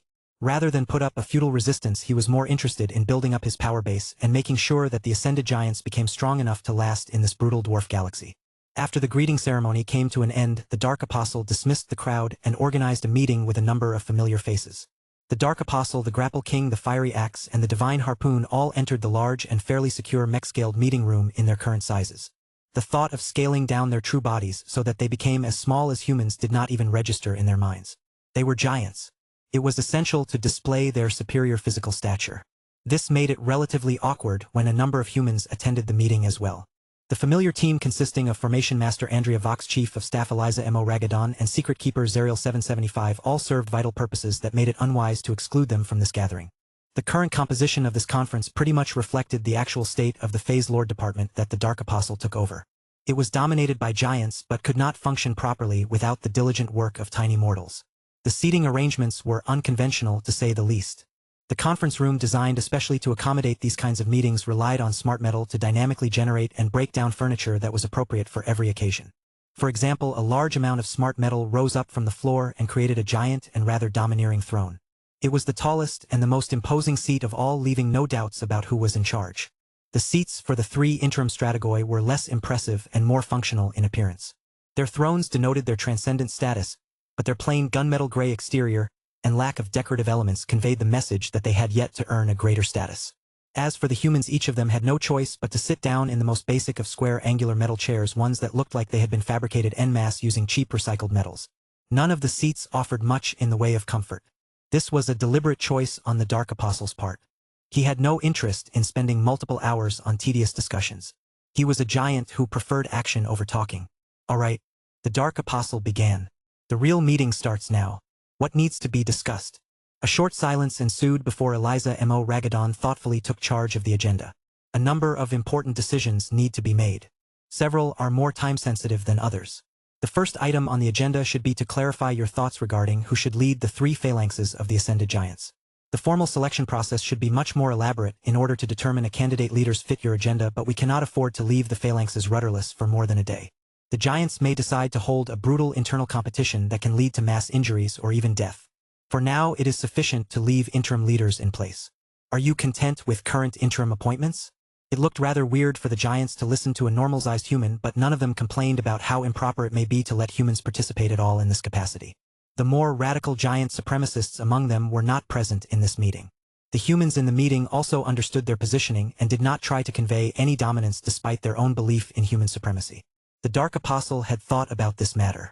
He knew that there were advantages and disadvantages to shuffling the deck, especially when a new leader took over from the old one. The Fiery Axe and the Divine Harpoon could be regarded as vestiges of the past. They had served as the trusted minions and confidants of the Oscillating Fist. That meant that there was a possibility that they would still make decisions that aligned with the ideology of their deceased leader. However, the Dark Apostle did not think this was the case. Giants were different from humans. Sure, strong-willed fighters and leaders all possessed their own ideas, but the Ascended Giants respected their hierarchy. The three strategoi should all know who to defer to. If they disagreed with his leadership, then they should mount an open challenge rather than scheme in the shadows. The Dark Apostle looked at all three strategoi in the eyes. He had already exchanged blows with the two of them. This granted him an implicit understanding of who they were and what they fought for. He trusted this more than anything else. He knew the least about the Grapple King, but he looked all right to his eyes. He had already heard a few good stories about him. There was no need to replace him unless he crossed the line. They can stay for now, the Dark Apostle calmly stated. There is no need to waste time on a selection process. Let us do this the giant way. For now, let us announce that the 3 strategoi are appointed on a trial basis. Their performance will be monitored. If they prove competent enough to keep their phalanxes in line, then they can stay as far as I am considered.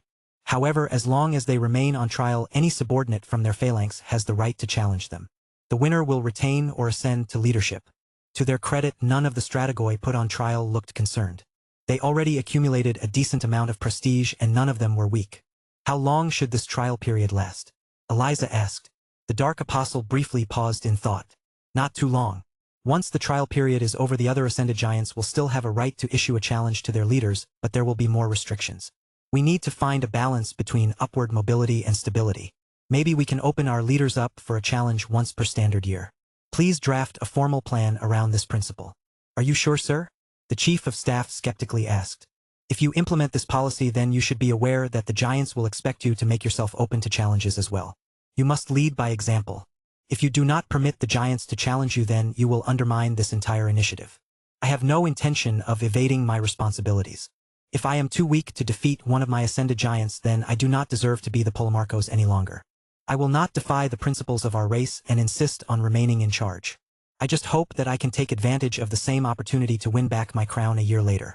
The Giants in the conference room all nodded with approval, but the humans looked a lot more disturbed. Secret Keeper Zerial 775 couldn't help but speak. The Red Collective has concerns about passing over leadership to another Ascended Giant before the initial 20-year period has passed. You will be in violation of multiple contract terms if you transfer leadership to a candidate that we have not vetted. The Dark Apostle smirked. Then I will just have to make sure that I will never lose. Relax, human.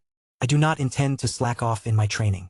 Now that I am the boss, I should be able to gain access to much more powerful phasewater organs and tech. The other Giants will not be able to keep up with my development. If they are still able to defeat me despite my superior gear and organs, then I deserve to resign. This was not a matter that he or the other Giants intended to budge on. The humans helplessly looked at each other before accepting this arrangement. There were certain red lines that the Red Collective would never allow the Ascended Giants to cross. However, the hard approach would only trigger a backlash among the prideful Giants. This meant that so long as they did not exceed this threshold, Red humanity was willing to tolerate the excesses of this new and stupid race. The 4 Giants in the conference room were all smart enough to understand this unspoken implication. They may test the boundaries at times, but they would not cross them unless there was a greater purpose behind their actions. What do we have to address next? Eliza frowned but did what she was told. You will need to set a new organization charter or reform the existing one. It is essentially a document that spells out the goals, principles, stances, and guidelines of your department. At this moment, none of your subordinates, no matter whether they are human or giant, understand your full intentions. They must constantly guess whether a decision falls in line with your goals, political ideology, and more. By establishing a formal organization charter, you can clear up much of this ambiguity and allow them to make decisions that fall in line with your goals without needing to micromanage them. This is currently not possible due to the fact that your subordinates only have access to the old organization charter. Show me. Let's see what my predecessor expected of his men. His chief of staff projected the full document in the center. The Dark Apostle skimmed through it, having little patience to study every sentence in full. Fortunately, the Ascended Giant inherited a part of his original's capacity to learn and process new information, so he was not too slow. I see. This charter definitely needs to change. Please outline your vision for the Phase Lord Department. Eliza requested. There is no need for you to write out the entire charter by yourself. You can give us your main points and we can flesh it out in a full document that complies with all of the relevant standards and regulations. The Dark Apostle smiled. He knew what the humans were up to. They would comply on the surface but secretly nudge words and stretch the terms to favor their race ever so slightly more. While he was willing to trust that the collies would not go too far with this, he still did not feel reassured. Divine Harpoon. I am at your service, Polemarchos. What do you require? I will outline my vision shortly, but I do not want humans to flesh out the charter by themselves. I believe that they can benefit from having giant representation in their team. You will be in charge of this. You can keep an eye on the humans by yourself or delegate this responsibility to your faceless giants. Just make sure the final draft is not one-sided. As you wish, sir. The Divine Harpoon nodded in acceptance and approval. You have made a prudent decision. We have numerous of Ascended Giants in our ranks that have received extensive education in human contract law and organizational governance. We will not let the humans subvert your vision with their tricky wordplay. The Dark Apostle snorted. It doesn't matter too much anyway. Words cannot bind our people. Only power can. As much as we do not like it, humans have the capital to be strong. I am not crazy enough to fight against them when we are much smaller and weaker than them. You can consider this to be our guiding principle for the foreseeable future. Forbearance is more important than pride. Chapter 72:12. Guiding Principles. The fiery axe did not look happy with the Dark Apostle's surprisingly weak statement. We want independence, she openly said in the presence of humans. We are not their beasts of burden. We are not organic mechs. We are greater than them. Our pride demands dignity that befits our transcended status. If you do not feed into this desire, then the men and women under you will grow unhappy. While I will do my best to keep them in line, I can only treat the symptoms, not the cause. The more radical among our kind will not stay put for long. She voiced a valid concern. The ascended giants not only grew in size but also in ego. They had a natural tendency to regard themselves as gods and did not take it kindly if mortal beings treated them as if they were on the same level. Fortunately, VS had done a lot of thinking on this problem. He had the distinct advantage of retaining his humanity while possessing a sort-of first-hand perspective on phase lord development. He had already formulated a basic framework that should provide the ascended giants a way to serve red humanity without wounding their pride. The Dark Apostle only had to adopt the plan devised by his alter ego in order to make this work. He felt reluctant. A plan made by his other self did not necessarily represent his own vision. Yet, the Dark Apostle could not think of anything better. He knew that if he sided too much with his fellow ascended giants, he would just make the relationship between humans and giants worse. That was bound to trigger unnecessary conflicts that would eventually result in red humans bringing the hammer down. If he tried to overcompensate and adopt an overly servile attitude, then the ascended giants would continue to grow less happier by the day. The fiery axe's prediction would come true, as a large number of giants would eventually rebel and either set off on their own or defect to the Red Cabal. Suffice to say, neither outcome benefited the Dark Apostle. He needed to thread the needle and ensure that he could retain effective control over the Phase Lord department in the coming years. In order to fulfill this essential demand, the Dark Apostle was willing to show forbearance and restrain his more ambitious urges. He hoped that he could persuade the other giants into following his head. The Dark Apostle slowly rose from his dark throne. As the first-generation Polemarchos, the oscillating fist has set the foundation and the initial structure of our race. He is a respectable leader, but his subsequent decisions are a mess. As the second-generation Polemarchos, I will correct his mistakes and provide clarity where we need it the most. Let me describe our overall goal for the duration of my first 20-year term. Everyone listened carefully to him, as his next words would define the ascended giants in the years to come. His vision could literally affect the history of red humanity and all of the other civilizations in the Red Ocean. The first principle is forbearance. We must bide our time.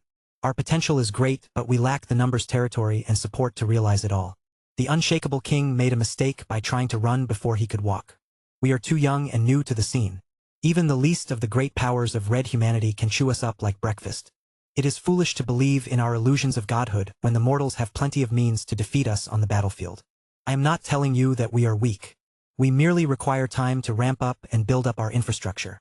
So long as we acquire the same advantages that the humans have accrued, we can do more, but until that time has come, I expect each of you to rein in your pride. Some giants accepted this directive more than others. The Divine Harpoon had no issue with this policy, but the Grapple King and the Fiery Axe looked like they did not entirely agree. The Dark Apostle was not done though. Do not speak yet. Let me explain my full vision to you so that it all fits together. The second principle is earning your godhood. I know what we are like, but compared to most of you, I have a more human perspective on the matter. When we grow large enough, a voice appears in your head and convinces you that we are all gods. That voice is a liar. What we believe does not reflect our reality. If you disagree, then you are free to challenge a god pilot. Multiple giants frowned. Emotionally, they could not bring themselves to accept their new leader's brutal truth. Intellectually, they knew that the Dark Apostle made a necessary point. The giants were aware of this contradiction, but they had been doing their best to avoid thinking about it in order to preserve their fragile illusions. The Dark Apostle could not allow these giants to indulge in these unrealistic fantasies. They could do real damage to his interests and the interests of their race if they tried to throw their weight around. I need you three to do your best to rid your subordinates of their illusions. The Dark Apostle commanded his strategoi. The second principle that I have set can only be followed if we are willing to accept that we all start off flawed and far from the deities that we aspire to become. It is essential for us to recognize that we must prove our strength and worthiness through practical actions. These can entail undergoing diligent training, developing exclusive tactics, adopting advanced high-tech war gear, and tempering ourselves on the battlefield. It may take decades or even centuries, but those who can survive and persist will eventually succeed in proving their godhood. Even the humans will have no choice but to acknowledge our actual worth. When he put it this way, his instructions sounded more acceptable. The The Dark Apostle did not deny the deification of ascended giants. He merely reframed it so that the giants did not receive their divinity on a silver platter. They fell short of what they truly desired, but they could still get what they wanted if they worked towards this ideal. Of course, this journey would not be easy, but many giants possessed such a strong opinion of themselves that they did not think they would falter. The divine harpoon raised his hand. We shall do our best to have our subordinates abide by your second principle, but not all will comply. There are individual giants that will lack the patience to work so hard and wait so long to obtain true acknowledgement of their divinity. I fear that they may behave improperly to the surrounding red humans. The Dark Apostle's expression darkened. I will tolerate no violations of our new principles. You can discuss and critique my vision, but I expect compliance from you all so long as I am in charge. If you disagree, then challenge me at the first available opportunity. That is the proper way to force a change according to our traditions. Outside of that, those who try to demand rights and privileges that they have yet to earn must be beaten down to their proper level. If their violations are more severe, then execute them. After a tribunal has established their guilt, of course. That last part sounded more like an afterthought, but this was a barely acceptable arrangement. The humans in the conference room certainly looked a little more comfortable. The second principle might not solve the fundamental problem that afflicted the ascended giants in a permanent fashion, but it should delay them for a long time. Instead of worrying about giants demanding to be treated like gods tomorrow, red humanity would have to deal with this problem a few decades or a century later. By then, red humanity should hopefully be in a better position. Their relations with the ascended giants may also be completely different. Perhaps no one would have a problem anymore with the true attitudes of the ascended giants. The Dark Apostle continued to lay out his vision. The third principle is fair remuneration. What I mean by that is that we are not slaves or servants to red humanity. We are sort of independent contractors that are willing to fight their battles on their behalf, as long as the payment is fair enough. It is important that everything is defined in hard numbers rather than fuzzy words. Only numbers can make the transactions visible to us all. That said, I am not too interested in setting rigid standards. So long as we are not being scammed or exploited, then that is good enough for me. In no way must we ever allow red humanity to dictate which missions we should accept. At the same time, we must also refrain from taking their stuff when we have not earned it through the proper channels. Both humans and giants looked fairly impressed. It was difficult to figure out an acceptable way for giants to get along with humans.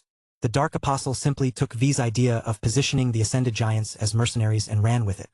By modulating the interaction between giants and humans through barter and trade, the ascended giants would effectively function as a de facto client state of red humanity. While there was no way to make this relationship completely equal, the giants should be able to stomach this reality so long as they were willing to abide by the first principle. Clever. The Grapple King sounded happy enough as he extrapolated the Dark Apostle's vision. Making our relationship with red humans more transactional will allow us to preserve our pride and avoid bending the knee. Once we have earned our independence, we can still maintain cordial relations with red humanity by continuing our habit of transacting with the mortals. Nothing has to change. This was a scheme that would work pre- and post-independence. It might not go far enough to the radicals, but this was the best way to preserve harmony between giants and humans. The Dark Apostle smiled. I think it is important for giants to interact with red humans through the medium of voluntary transactions because both of our races are too proud to admit our inferiority to each other. Rather than force one of us to bow our heads, it is best if we can both keep our backs straight while trading what we need from each other. We need funds, labor, tech, and phase water. The humans need strong fighters who can defend their territories and kill their enemies. We can both profit off each other. Just like VS, the Dark Apostle preferred to establish a win-win cooperation with red humanity. A relationship based on mutual benefit was much more stable and a lot less problematic to everyone. That is it for now. The Dark Apostle lowered himself on his dark throne again. The three guiding principles that I have set forth will form the framework of my regime within this department. I expect each of you to change our policies and regulations to conform to my vision. It may not be grandiose enough for you, but the important part is that we can make it work, and that matters the most. We can always expand on my vision today or at a later date. I am open to suggestions, so if you think we should do more, then speak up. I cannot promise you that I will accept your proposal, but it doesn't hurt to try. A short pause ensued. The Grapple King and the Fiery Axe looked at each other before the latter decided to speak. Your guiding principles are acceptable. They are different from the ones set by the Oscillating Fist, but your changes are not great enough to provoke too much pushback. We would be happy to convince our subordinates to abide by your new vision, she said. Chapter 72:13. The Ultimate Provocation. With the help of VS, the Dark Apostle managed to formulate a dignified means for his people to work on behalf of red humanity. Both of them knew that the ascended giants could not exist without the support of the humans that spawned them. The dream of attaining immediate independence and carving out their own territory in the new frontier was an unrealistic fantasy. If they truly declared their independence from red humanity, then they would not only lose its protection but also turn themselves into the most vulnerable prey in the Red Ocean. The only way to survive at that point was to give up a portion of their independence and pledge their service to a strong civilization. The only other choice that the giants could make besides red humanity was the Red Cabal. It did not take much thinking for VS and the Dark Apostle to conclude that the evolution which would drop everything and hunt down as many treacherous giants as possible. Their continued existence in the service of the native aliens represented an insult so severe that the strongest backer of the Red Collective had no choice but to make an example out of the traitors. This strategic direction obviously led to certain death. Therefore, it became important to formulate a different strategic direction that would keep the giants aligned with red humanity. From the initial reactions of the humans and the giants in the conference room, the Dark Apostle grew reassured. The giants could understand his decisions and why it became important for the ascended giants to take up a mercenary attitude towards their relationship with red humanity. The humans, on the other hand, knew that this was the best that they could get. It may be weird for the Red Collective to treat one of its most powerful departments as if it was an external contractor, but at least the two would be able to preserve a semblance of a relationship with each other. While the Dark Apostle made a good start by presenting his 3 guiding principles, his initial framework still had room for improvement. The fact that he was being frank about it made it easier to suggest changes and additions. This was a remarkable departure from when the Oscillating Fist was in charge. He hoarded power so much that the giants became paralyzed when their Polemarchos remained absent for a duration of several months. The Fiery Axe possessed the least amount of inhibitions when it came to testing her new leader's tolerance. Now that the Ascended Giants had entered a period of transition, this was an excellent opportunity to squeeze in her own suggestions. It would be much harder to get her way when the Phase Lord department had settled into its new direction. Your guiding principles are largely functional, she told her current Polemarchos. That is understandable. You needed to cover the basics. I just think that we can do better by adding a more aspirational goal on top of that. The Ascended Giants need to do more than secure their short-term survival in a dwarf galaxy dominated by several powerful races and civilizations. You need to set a higher-level ideal that we must strive towards. This will be the motivation that will drive our fellow giants to behave in a more acceptable manner. The Dark Apostle furrowed his brows. Do not understand what you are saying. Can you give me an example? It is not that complicated, sir. Eliza M.O. Ragadon spoke up. Take the Terrans. They all take pride in their old heritage and have always tried to restore the original Terran Empire as that used to be the time when they were at the top. Even if this goal was no longer realistic anymore, the Terrans never cared for it. They never fractured any further and always remained united by this shared goal. I am beginning to see what you mean. The Rubarthans, on the other hand, derive their pride from their star emperors and their meritocracy. The Chief of Staff continued. These are the twin pillars that props up the Rubarthan identity. It would be much harder for the Rubarthans to defend their distinct culture and identity if they lack these institutional totems, as it were. Every group needs to look up to something. This can be anything so long as it generates enough pride. Think of God's national pride, racial pride, government model, and even hatred against others. For whatever reason, the Dark Apostle latched on the word totem. He imagined every civilization as a tribe of cavemen that gathered in the center of their tent camp only to fall on their knees to offer their worship to a carved wooden totem. What the Fiery Axe suggested and Eliza elaborated upon was nothing more than a more sophisticated way to carve totems for the tribe. Now that the Dark Apostle understood the Fiery Axe's suggestion, he indeed recognized that his initial framework placed too much emphasis on stabilizing the present and not enough on striving towards a better future. The giants needed a source of hope and motivation in order to bring the best out of them. It didn't need to be anything modest or realistic. They could go big in this aspect. So what could serve as a powerful and compelling enough totem for the Ascended Giants? Attaining godhood was an obvious answer, but the second principle already dealt with it. Besides, the Dark Apostle felt that putting way too much emphasis on divinity was counterproductive. The more the giants obsessed over it, the greater the probability that they would fight back against his moderate regime. If I may, I can offer you a suggestion. Formation Master Andrea Voss spoke up. If you are brave enough to take up this challenge, then I suggest you strive to compete against alien phase leaders. The native aliens have produced phase lords much longer than us. This should ordinarily put your giants beneath your alien counterparts because the latter had much more time to understand their strengths and produce larger and more powerful native gods. As upstarts, it is not impossible to surpass them in a short amount of time. As long as you work hard enough and embrace the changes that the alien phase lords have eschewed, you can potentially become the dominant variant of phase leaders in the Red Ocean. That was quite an ambitious suggestion. It was also a dangerous one. By declaring that the Ascended Giants seek to replace and surpass the alien phase lords in this dwarf galaxy, the former would definitely provoke the latter. The native gods possessed a sense of pride that was not any weaker than that of the giants. The declaration would spark a fierce rivalry that could lead to a lot of brutal confrontations between ascended giants and alien phase lords. What was clever about this human suggestion was that this polarizing goal would vastly reduce the chance that the two different groups would reconcile with each other and develop friendly relations based on shared traits. In that sense, this was a proposal that clearly benefited red humanity. The question now was whether it was beneficial for the ascended giants to antagonize the only other group of phase lords in this dwarf galaxy. Thoughts? The divine harpoon spoke first. It will be easier for red humans to trust our race if we openly seek to replace the competition as opposed to joining it. Accepting this proposal will burn any bridge we have with the red cabal, but it will also produce clarity for our fellow giants. Once we adopt this ideal, we will close any chance for the giants to defect to our enemies. That might be good for red humanity, but not necessarily for the ascended giants. One of the reasons that red humanity treated the giants with a lighter touch was the threat of driving the latter into defecting to the red cabal. By removing this threat, the ascended giants would become overly dependent on red humanity. The latter would gain a great amount of leverage and would no longer have to placate the giants so much. However, the Dark Apostle hated the instability that came with keeping this channel open. He wanted to take total control over the ascended giants, and he knew that he had no choice but to rely heavily on the support of the Red Collective to maintain high reign past a single 20-year term. What do you two think? I like it. The fiery axe grew eager. We will make powerful enemies if we embrace this goal, but it will light a fire in our hearts and drive us to excel. If we do not have the courage to challenge the original phase lords, then we do not deserve our pride. In fact, we shouldn't limit ourselves to surpassing alien phase lords. We should strive to surpass the originals, the phase whales, who always consider themselves to be the truest descendants of the elder gods. The Grapple King raised a palm. Slow down, fiery axe. I admire your sentiment, but let us not be too hasty. The phase whales are powerful beyond measure. Not even the alien phase lords dare to be too explicit about trying to surpass their original teachers and guides. If we openly challenge the phase whales for dominion, the latter will drop their remaining complacency and target us specifically. We cannot withstand their full might. PFF. Let them come. We are not alone. We can beat them if we team up with the humans. Besides, if we want to do this right, then we should go big. We should strive to become the only phase leaders of the Red Ocean. By vanquishing and eradicating the alien competition, we will prove with our deeds that we are their successors. Old is not always better. The farcer nodded with approval.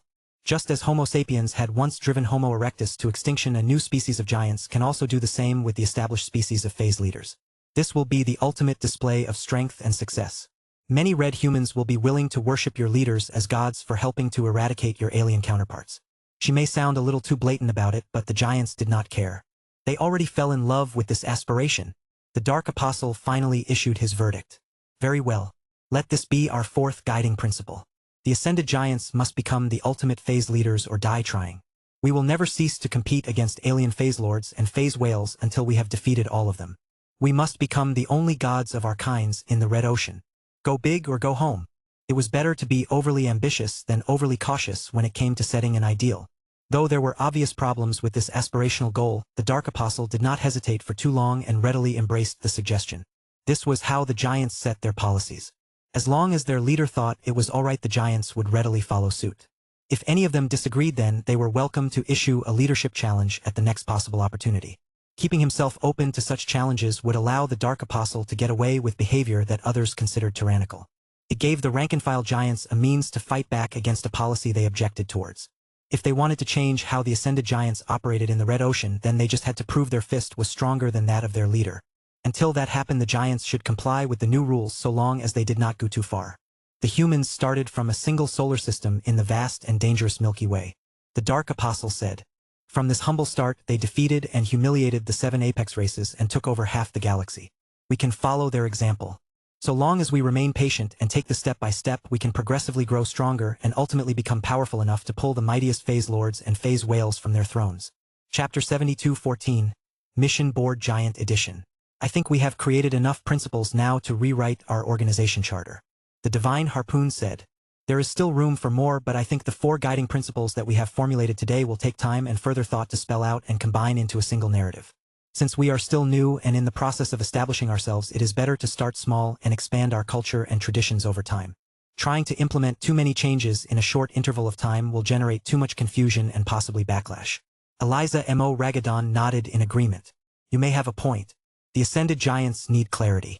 We should focus on introducing the core principles first and monitor the reactions of your subordinates over a span of several weeks or months. We can introduce targeted changes and additions in response to any problems or shortcomings that might occur. The Dark Apostle thought for a moment.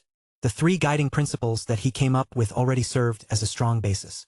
The 4th guiding principle introduced a strong ambition and locked the Ascended Giants into a permanent alliance with Red Humanity. That provided enough clarity and direction for the Ascended Giants. They had been spending way too many days without clear leadership and direction at the top. That had to change now that the Dark Apostle sought to convert them into a strong and reliable fighting force. All right, the new Polemarchos said.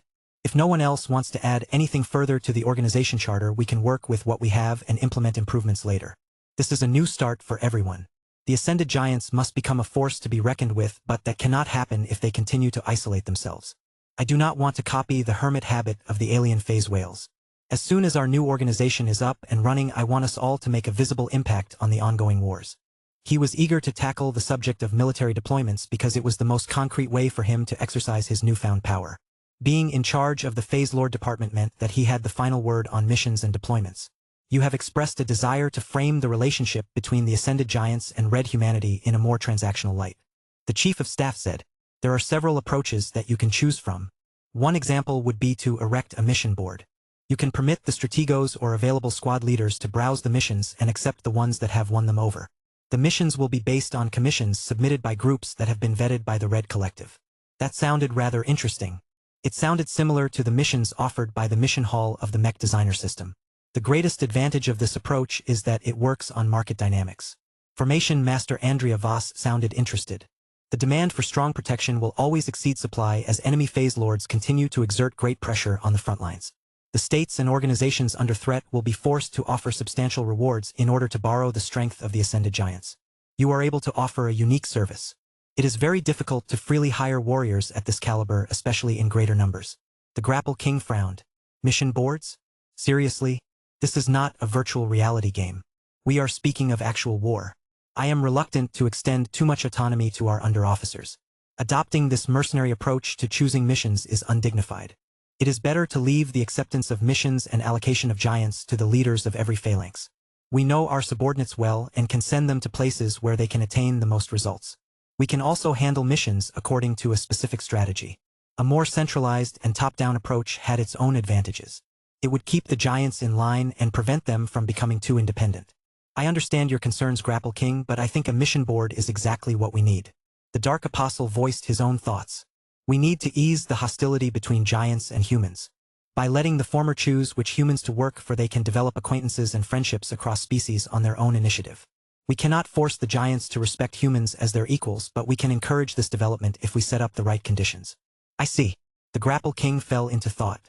While it is debatable whether every human deserves to be treated with respect by our race, I can see what you are trying to do. I am not sure whether every giant will cooperate with your plan, but it is nonetheless a promising proposal to melt away the estrangement between our two races. However, if the giants become accustomed to working for one specific employer, their loyalty to you may degrade. We can mitigate this development by mandating that the giants return to our headquarters after the conclusion of every mission. Eliza suggested. You can also implement other measures such as mandating that every phase water organ implantation or substantial wargear acquisitions take place here or in another major stronghold under our control. We need to establish a strong mental association between the Phase Lord Department and essential support. If they dare to cut ties with us, they will lose all of the generous and effective support that is completely tailored to their race. Any traitors and deserters would definitely turn into fugitives. The Dark Apostle had no intention of letting them go free. Before they turned into giants, each recruit signed important contracts and locked them into military service for a very long time. This was the price they needed to pay in order to undergo the extremely expensive transformations into human phase lords. This was one of the reasons why VS and the Dark Apostle insisted on establishing fair remuneration into the second guiding principle of the Phase Lord Department. They wanted to strengthen the importance of contracts in giant culture. VS especially hated it when people reneged on their agreements or openly violated their contracts.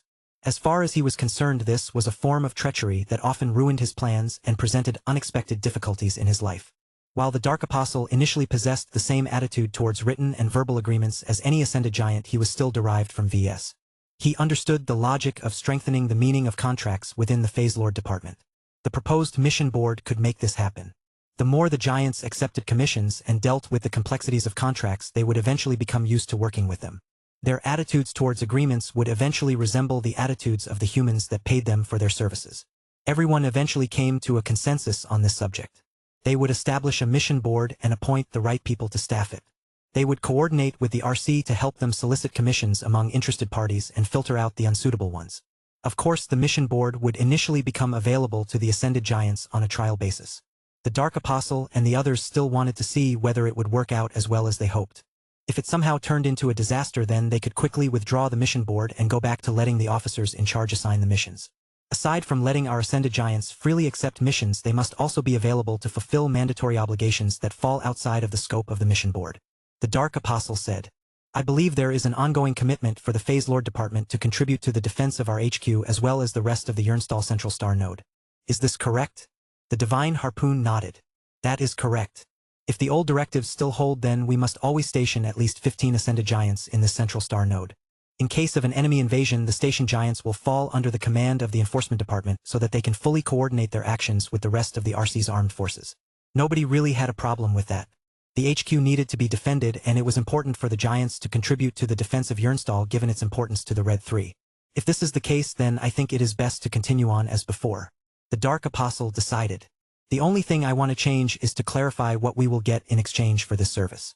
I am not demanding additional payment. We are already getting what we need from the RC, such as phase water resources, trained personnel, and so on. I just think it is best if we can tie all of this stuff together so that the Giants will understand that we must earn everything we get from the Red Collective. In other words, he wanted to run the Phase Lord Department as if it was a for-profit mercenary organization. The Red Collective was willing to pay for all of the Phase Lord Department's bills, but that was not sustainable in VS and the Dark Apostle's opinion. In order to improve the relationship between Giants and humans, both needed to benefit from each other.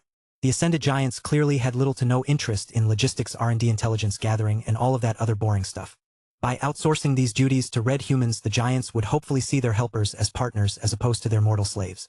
Red humanity, on the other hand, needed to appreciate the value of the protection offered by the Ascended Giants. While ace mechs were undoubtedly stronger and more desirable, ace pilots were in constant short supply. It should be much easier for the Ascended Giants to sortie in larger numbers. They could make a massive difference in large, strategically important battles due to all of the force multipliers they relied upon. The Dark Apostle wanted to have this power at his disposal as well.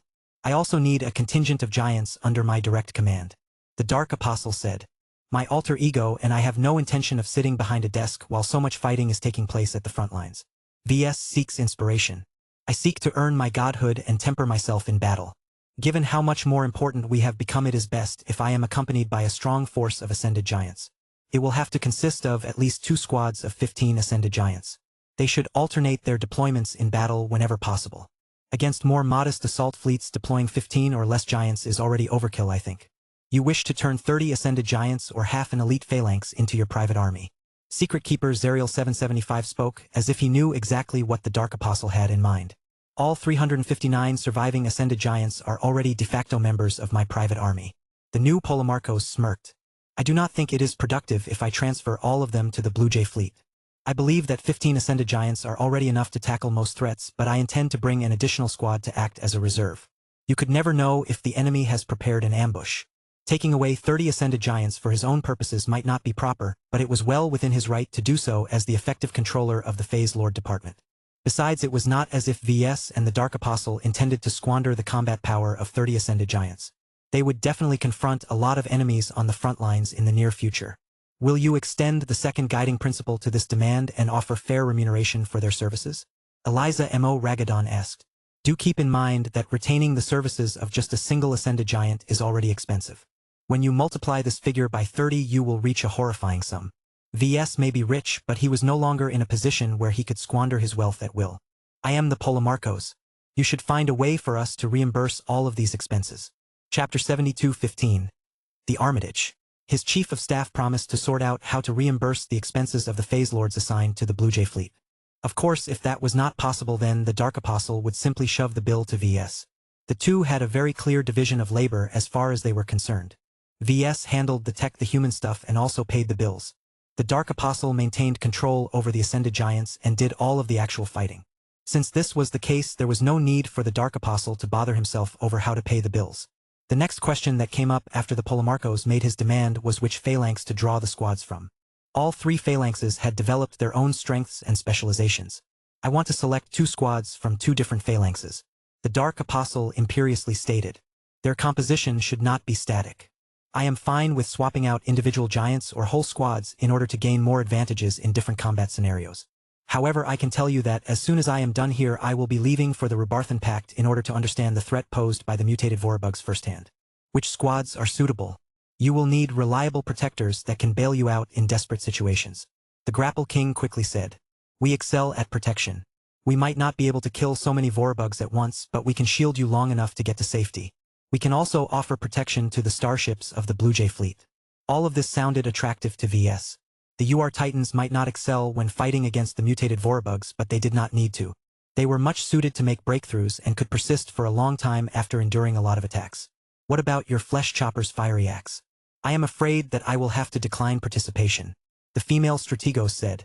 I would love for my men and I to fight besides our Polemarchos, but we are not set up to fight against massed monster swarms. We do not have as much in terms of defense, so our raiments will get chewed by the Vorabugs. As for offense, we excel at chopping down large champions. Clearing the chaff falls outside of our overriding goal. That makes the mutated Vorabugs the worst opponents for my phalanx as far as I am concerned. This indeed sounded like a bad matchup for the Flesh Chopper phalanx. Very well, Fiery Axe. Your Flesh Choppers can stay put until they are called. Do you intend to remedy your phalanx's shortcomings against the mutated Vorabugs? She frowned in response. To be honest, I am struggling with this problem. We have already developed our own style that greatly emphasizes mobility and melee combat. I am confident that we can tear down greater phase lords so long as our numbers are high enough, but fighting against bug swarms demands different solutions. I am reluctant to embrace them because it will distract the Flesh Choppers. They will not be able to devote as much time and effort into strengthening their core competences.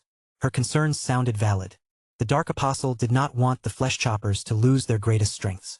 You are right to hold back on this issue, he said in an encouraging tone. We need the Flesh Chopper phalanx to help us fulfill the 4th guiding principle. Once it becomes known that we seek to destroy and replace the alien phase leaders, we will definitely invite frequent confrontations by alien phase lords and phase whales. We need you and your men to continue to specialize in chopping our rivals into pieces. The female Strategos smiled. She did not look upset at all. Thank you, sir. I was hoping to hear this from you. We can still fight against the mutated Vorabugs if ordered, but our results will not be as good. Please keep this in mind. With that dealt with, the Dark Apostle turned to the Divine Harpoon. It has come to my attention that the Faceless Giants are likely the most suitable phalanx to confront the mutated Vorabugs, he said. Your phalanx is not elite, but that also means that it has the most troops to spare. Furthermore, your Faceless Giants are the most dependent on armaments that can typically be found in mechs. This includes both melee and ranged armaments. The right configuration of weapons and raiments can easily convert them into swarm-clearing monstrosities. Under the leadership of the Divine Harpoon, the Faceless Giants lacked the individual excellence and unbearable sense of pride of the UR Titans and the Flesh Choppers. However, the Faceless Giants pursued a more standardizable approach to combat. They were the least reluctant about imitating mechs, and they also possessed lower egos than the giants who served in the elite phalanxes. While their phase water concentration, phase water organs, and martial skills were undeniably inferior, VS and the Dark Apostle both saw a lot of potential in this group of giants. The Faceless Giants should be a lot more obedient and easier to mold. They could be trained to fight the way that VS and the Dark Apostle preferred. They should also be more open-minded about adopting different war gear and learn how to fight in a different way. In fact, VS and his alter ego most preferred to raise their own Larkinson phalanx or whatever and exert total control over it from candidate selection to raiment design. The problem was that setting up a new phalanx was an extremely expensive and time-consuming endeavor. The Red Collective's cooperation was essential, as VS did not master a systematic means for mortal humans to transform into long-lived human phase lords. In fact, Dark Apostle was not even sure whether the Phase Lord Department could conduct this transformation independently without requiring the services of the rest of the RC. He could look into that later. He had more pressing issues to deal with at the moment. The Divine Harpoon reluctantly nodded. Your description is accurate. I have done my best to mold the Faceless Giants into a very different phalanx than the other ones. I am confident that they can adapt to any new mode of combat so long as it does not require extreme levels of proficiency. What's the catch? The issue is that we have yet to develop strong loadouts that can effectively clear large amounts of Vorabugs. Endurance and supply are our main bottlenecks. The giants will eventually succumb to exhaustion if they fight for too long. Their technological weapon systems will also sputter and fail when pushed to their breaking points. Supplies are also needed to replenish any spent energy cells or ammunition canisters. The mutated Vorabugs can amass so many numbers that they can engulf anyone or anything in a tide of alien insects. These were indeed troublesome constraints. It was difficult to figure out a way to extend the staying power of giants in the field. It was even more difficult to figure out how they could continuously wipe out lots of hostile bugs without running out of resources too soon. Talk to VS about it when it is his turn to control our true body. The Dark Apostle suggested. You are asking technical questions that he is much better able to answer. I think that it is within his ability to design a set of arms and armor that can turn your phalanx into highly effective bug exterminators. He would not be so eager to visit the front lines of the Rebarthan Pact if he has little hope of remedying this crisis. This caused multiple humans and giants to direct hopeful glances at the Dark Apostle. It would be great if VS could devise new mechs or other tech that could help them wipe out huge amounts of Vorabugs. The stories from the front lines all indicate that the main reason why the Rebarthans lost ground and had to abandon their border systems was because they ran out of supplies. This was such a banal reason to withdraw from the battlefield, but it was depressingly true. Not even ace mechs could go on wiping out bugs left and right, especially when they had proliferated across an entire star system. Though VS did not have a ready-made answer at hand, he did come up with a few unconventional ideas on how to make it easier to remove the bug infestations.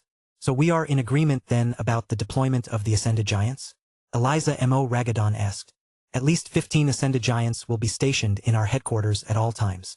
30 Ascended Giants, half of them hailing from the UR Titans and the other half hailing from the Faceless Giants, will be assigned to the Moloch Naval Squadron to serve directly under the Dark Apostle.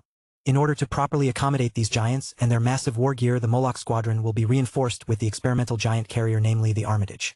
A projection came to life. Everyone looked fascinated as they watched a fleet carrier that had somehow been reshaped to accommodate giants instead of mechs. The main decks were much taller.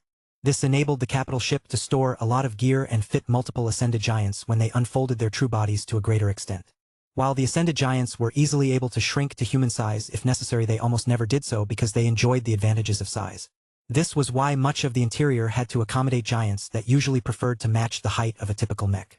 While the design of the experimental giant carrier would hardly win any efficiency rewards, the Dark Apostle could vaguely judge that it did what it was supposed to without any higher expectations. Just as is the case with the Moloch, the Armitage is an artifact warship produced by the Artifact Warship Department. Eliza continued to explain. With a length of 3 kilometers, she was meant to be able to serve as a mobile and resilient delivery platform for a single elite phalanx or 60 lesser phase lords. Her own armaments are fairly minimal. The giants are meant to fight on her behalf. Additional weapon systems will only reduce her performance in other aspects. All of it made sense more or less. To the Dark Apostle, the Armitage was merely a giant version of a combat carrier. Everything was just bigger in order to accommodate the greater proportions of Ascended Giants. We welcome this new addition to the Moloch Squadron and the Blue Jay Fleet. Formation Master Andrea Voss said. I am slightly concerned about who will be able to keep all of these large and maybe restless giants in check. The Dark Apostle will not be present and available during most of the hours of the week. We need a strong enough leader to ride herd on them. This leader must be well respected enough to be able to command obedience without resorting to violence. This effectively meant that one of the 3 interim strategoi had to join the Moloch Squadron on a temporary basis. All 3 of them looked at each other. They communicated silently in order to discreetly determine who should accompany VS and the Dark Apostle during the first year of their term. I shall go. The Divine Harpoon eventually won this silent contest. Grapple King Fiery Axe, both of you can command our troops, but your strengths are almost irrelevant to the mutated Vorabugs. True. I do not think I will enjoy chopping one worthless bug after another. The Fiery Axe scowled. Should not the same apply to you, Divine Harpoon? The Grapple King asked. I may still be able to kill a command bug or other important creature with the help of my harpoons. The strategoi formed a consensus. They presented their oldest giant, hoping that his accumulated wisdom and steady personality would temper the Dark Apostle's successes. Chapter 72:16. Lack of kinship. After several more hours of tedious discussions, the meeting finally approached the end. They discussed a large number of important and less important subjects. The Dark Apostle did not always share his opinion when subjects came up that did not register as important to his sensibilities. For example, he could care less about changes to the appearance of the uniforms, auditing the spending of the Phase Lord Department, and the specific measures taken to catch giants who intended to defect to the enemy. One subject that did manage to revive the Dark Apostle's interest in the ongoing discussion was the Secret Department's progress on their investigation of the Oscillating Fist and the Unshakable King's possible connections to external parties. It had become pretty obvious that at least one of them likely received an excessive amount of external aid in order to peel the Phase Lord Department away from the Red Collective. Our investigation into the Unshakable King proceeded much smoother than we expected. Secret Keeper Zerial 775 spoke. While he has taken many measures to mask his communication channels, the devices left in his room combined with full access to the HQ's data cores and monitoring systems has created a trail that likely leads to a cosmopolitan cell. Multiple people frowned. The Cosmopolitans truly couldn't help themselves. The Cosmopolitans probably think that the Ascended Giants can serve as a bridge between humans and aliens. We are the most alien humans from their perspective. There is a natural opportunity to cooperate with each other. The Divine Harpoon commented. The Cosmopolitans can eat my spear. The Dark Apostle growled. They have attempted to kill my alter ego several times. The last assassination attempt happened fairly recently. No matter whether they are targeting VS or me, they are all enemies to me. Under no circumstances should the Ascended Giants ever work together with the Cosmopolitan movement. There will be no trades. I will not tolerate any formal and informal communication channels. The Cosmopolitans will not favor us when we declare war against the enemy phase leaders. They are already in bed with the Red Cabal. The biggest problem with the Cosmopolitans was that no one could figure out whose side they were on. Idealistically, they sought to help both humans and aliens by melting their hostility towards each other and bringing them together in a single galactic community. Unfortunately, they had many different ideas on how to go about this. Every cell developed their own radical and extreme ideas. This led to certain cells becoming more sympathetic to humans while others had decided to throw all of their support behind the native aliens. The Cosmopolitan cells were effectively working against each other as a result. This had long turned their movement into a joke, though one that could still inflict a lot of damage to human civilization in the process. Yet no matter what, the Dark Apostle did not think that any of them had his best interests at heart. They would also only see the Ascended Giants as tools to be used and discarded. Their high-minded goals made it all too easy for them to sacrifice the lives of trillions of humans just to advance a nebulous goal such as undermining human supremacy. Although the Ascended Giants did not consider themselves as human anymore, they must never place their trust in a group of humans that openly betrayed their own race. Racial pride and loyalty was one of the most universal expectations of life. No intelligent species ever evolved with an innate sense of disgust towards themselves and managed to last.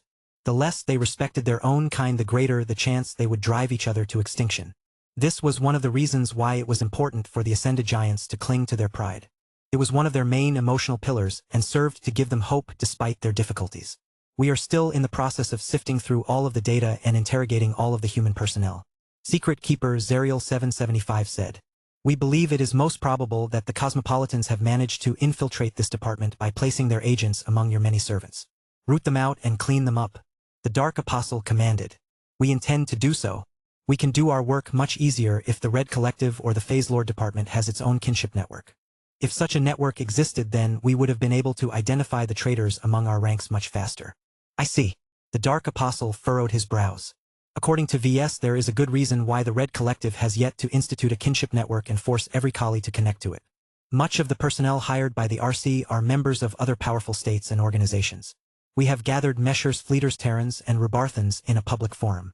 Demanding their loyalty to us first will create a big mess. That no longer applies to the Ascended Giants. The collie spy softly spoke under his hooded robe. When your kind has transformed their mortal coil, they have shed much of their old loyalties and emotional attachments. Many giants previously served as elite soldiers or champion athletes of first-rate states and such. Now they have already severed their relationships with their former lieges. That was true. Unlike the Dark Apostle, who still remained tethered to the Larkinson clan, due to V's continued existence, the other giants did not retain any shards of their original personalities.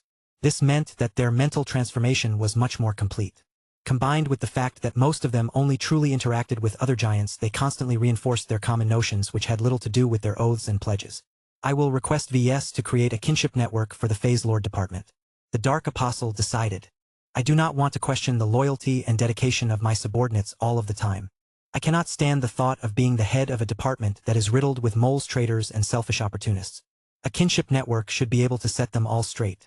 Eliza, communicate with the RC and make sure that the other collies do not try to hinder this effort. How likely will the others resist this effort? The Chief of Staff frowned in thought. This was a difficult question to answer. This is a controversial subject. However, the Ascended Giants do not play by the rules of the RC. Not anymore. Many collies are concerned that letting you have your own kinship network will isolate you even further from red humanity, but that starship has already transitioned into FTL travel. I will do my best to convey your demands and expectations. It is likely that the two councils will have to vote on whether to let you build a kinship network for your giants. If you want to receive a positive decision faster, then you or VS should write a report and submit it to the councilors. The Dark Apostle dismissively waved his hand. VS will take care of it. He is better at writing reports than myself. Good.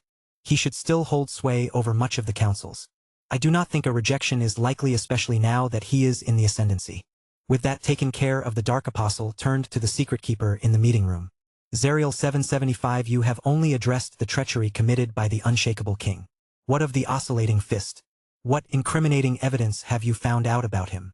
I do not believe he is rich and well-connected enough to be able to get his hands on enough Crytek Class A seashells that he can build a complete raiment out of it. This is a superclass material that mech designers would love to incorporate in senior ace mechs and maybe even god mechs. The spy spoke his next words carefully. It is true that Crytek Class A seashells are designated as a highly strategic material by the Mech Trade Association in the Old Galaxy. Every harvest is meticulously tracked. The allocation of shells is also done with great care and attention. Demand vastly exceeds supply, so only the most deserving of parties within the ranks of the MTA are able to receive a quota of Class A shells. However, our secret department does not have access to those records for obvious reasons. We have also tried to issue a request for the Red Association to open their books.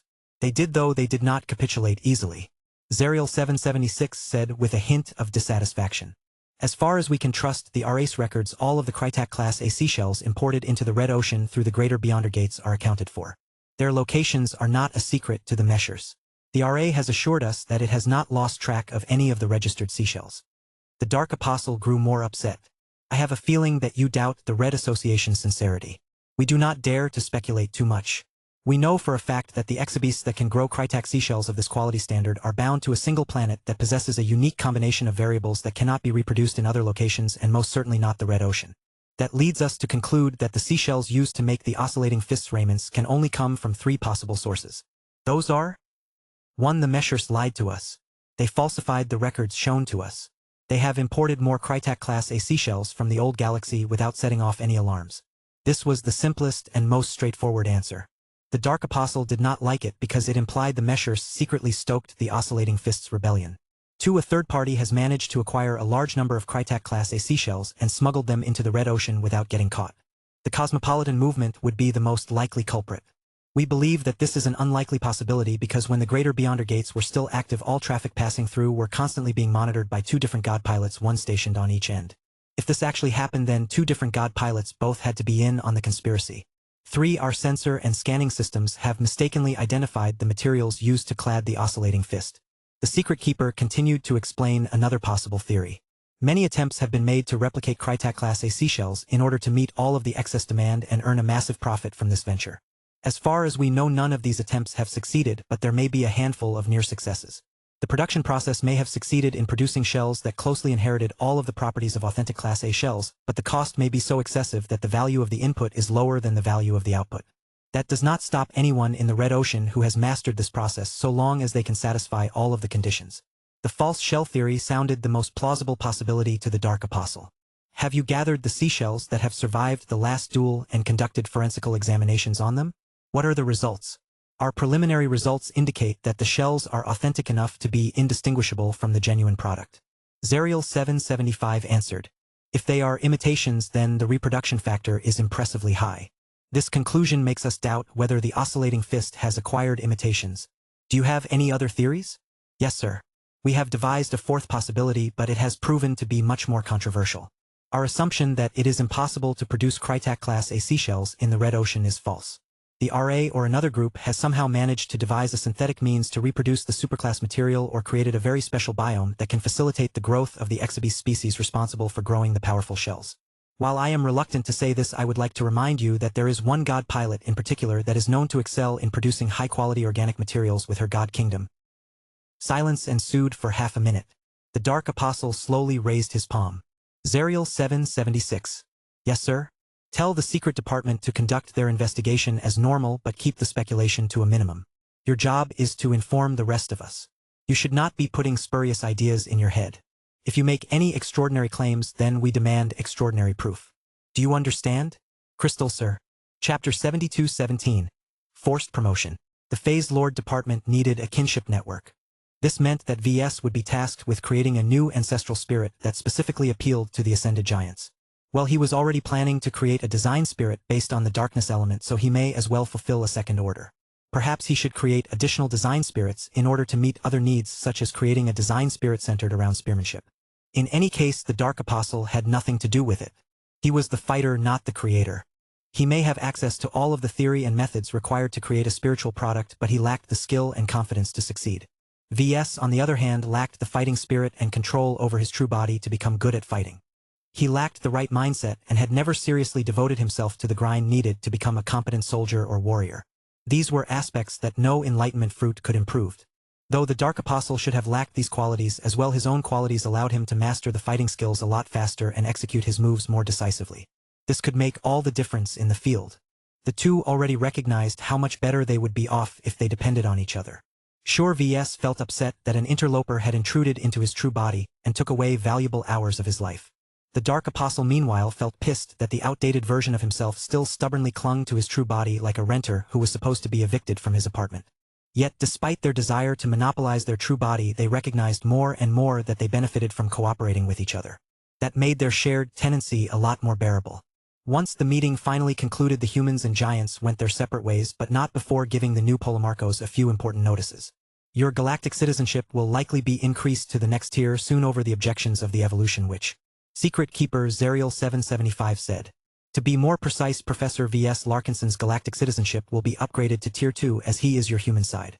This is an important transition. The Blue Jay fleet will receive further reinforcements, though not as much as you think, as the addition of 30 ascended giants already take up much of the quota. What is more important is that reaching this tier will give you access to many databases and classified information. You and VS will come into contact with secrets that can set back many important plans if you lack discretion. I see. The Dark Apostle fell into thought for a moment. I have no interest in putting myself in a dangerous situation. Whatever secret VS and I obtain, we will do our best to keep our mouths shut. I already know many secrets from my weaker self, but I have never divulged them. I hope my track record so far proves that I know when to remain silent. He knew quite well that if he carelessly handled these secrets, he would definitely piss off multiple powerful groups and individuals. The Dark Apostle had no intention of inviting the wrath of the evolution which on his head. What he feared the most was to piss off Red Humanity's god pilots and star designers so much that they would reserve time off their busy schedules to capture him and exorcise him from his true body.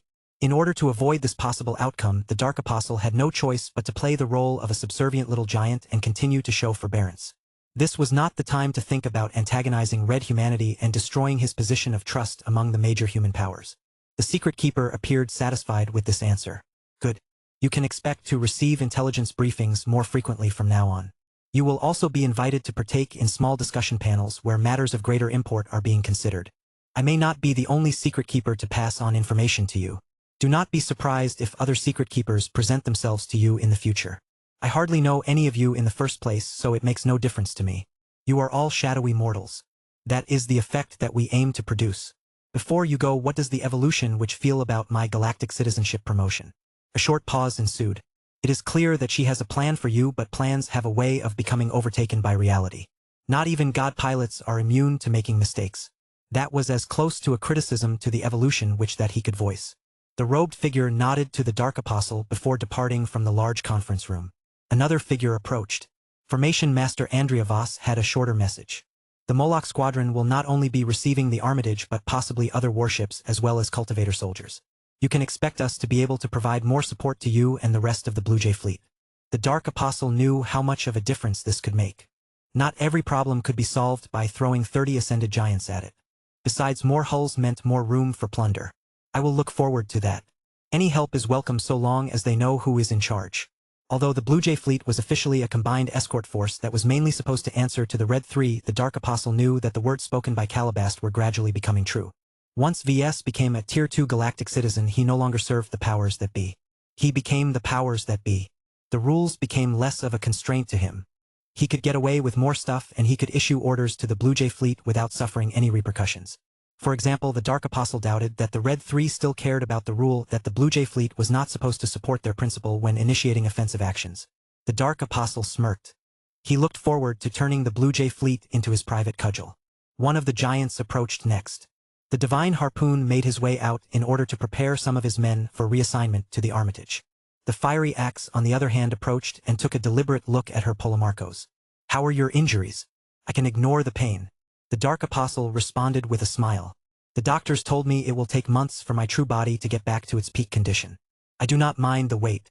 I could use the time to train my skills and learn how to use them properly on the battlefield. I do not want my first real battle against serious enemies to be an amateur show. The Fiery Axe nodded in approval. Yes, we have noticed that your skill with the spear is too shaky and inconsistent to be acquired through long and rigorous practice. Whatever forbidden experimental neural data transfer tech you have made use of it has certainly proven to be effective. It at least made enough of a difference to get you over the finish line. However, I would like to warn you that resorting to these shortcuts will not necessarily turn you into a true warrior. I know. The Dark Apostle sighed. I am not blind to this fact. We had no choice. I am starting from behind. You and all of the other giants are recruited from some of the best soldiers and fighters in the new frontier. In comparison, my other self, whose knowledge and skills I have inherited, is a mech designer. I can't win against you or any other serious opponent by playing by the same rules. Well, it worked out this time, but do not assume that this will happen again. You do not need to remind me, Fiery Axe. I intend to invest most of my available time into training. I understand the value of hard work. I will turn my newly acquired skills into my own strength. Together with the ambitious tech that my mortal self has in store, I will become much more powerful in a couple of years. You as well.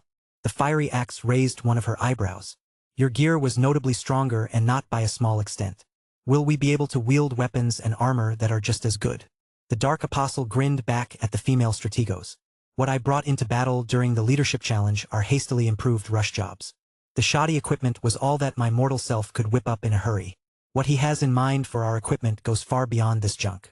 The total package will reinvent us and make us far stronger than the alien phase lords that we seek to defeat. The Fiery Axe already had a guess of what this solution might entail.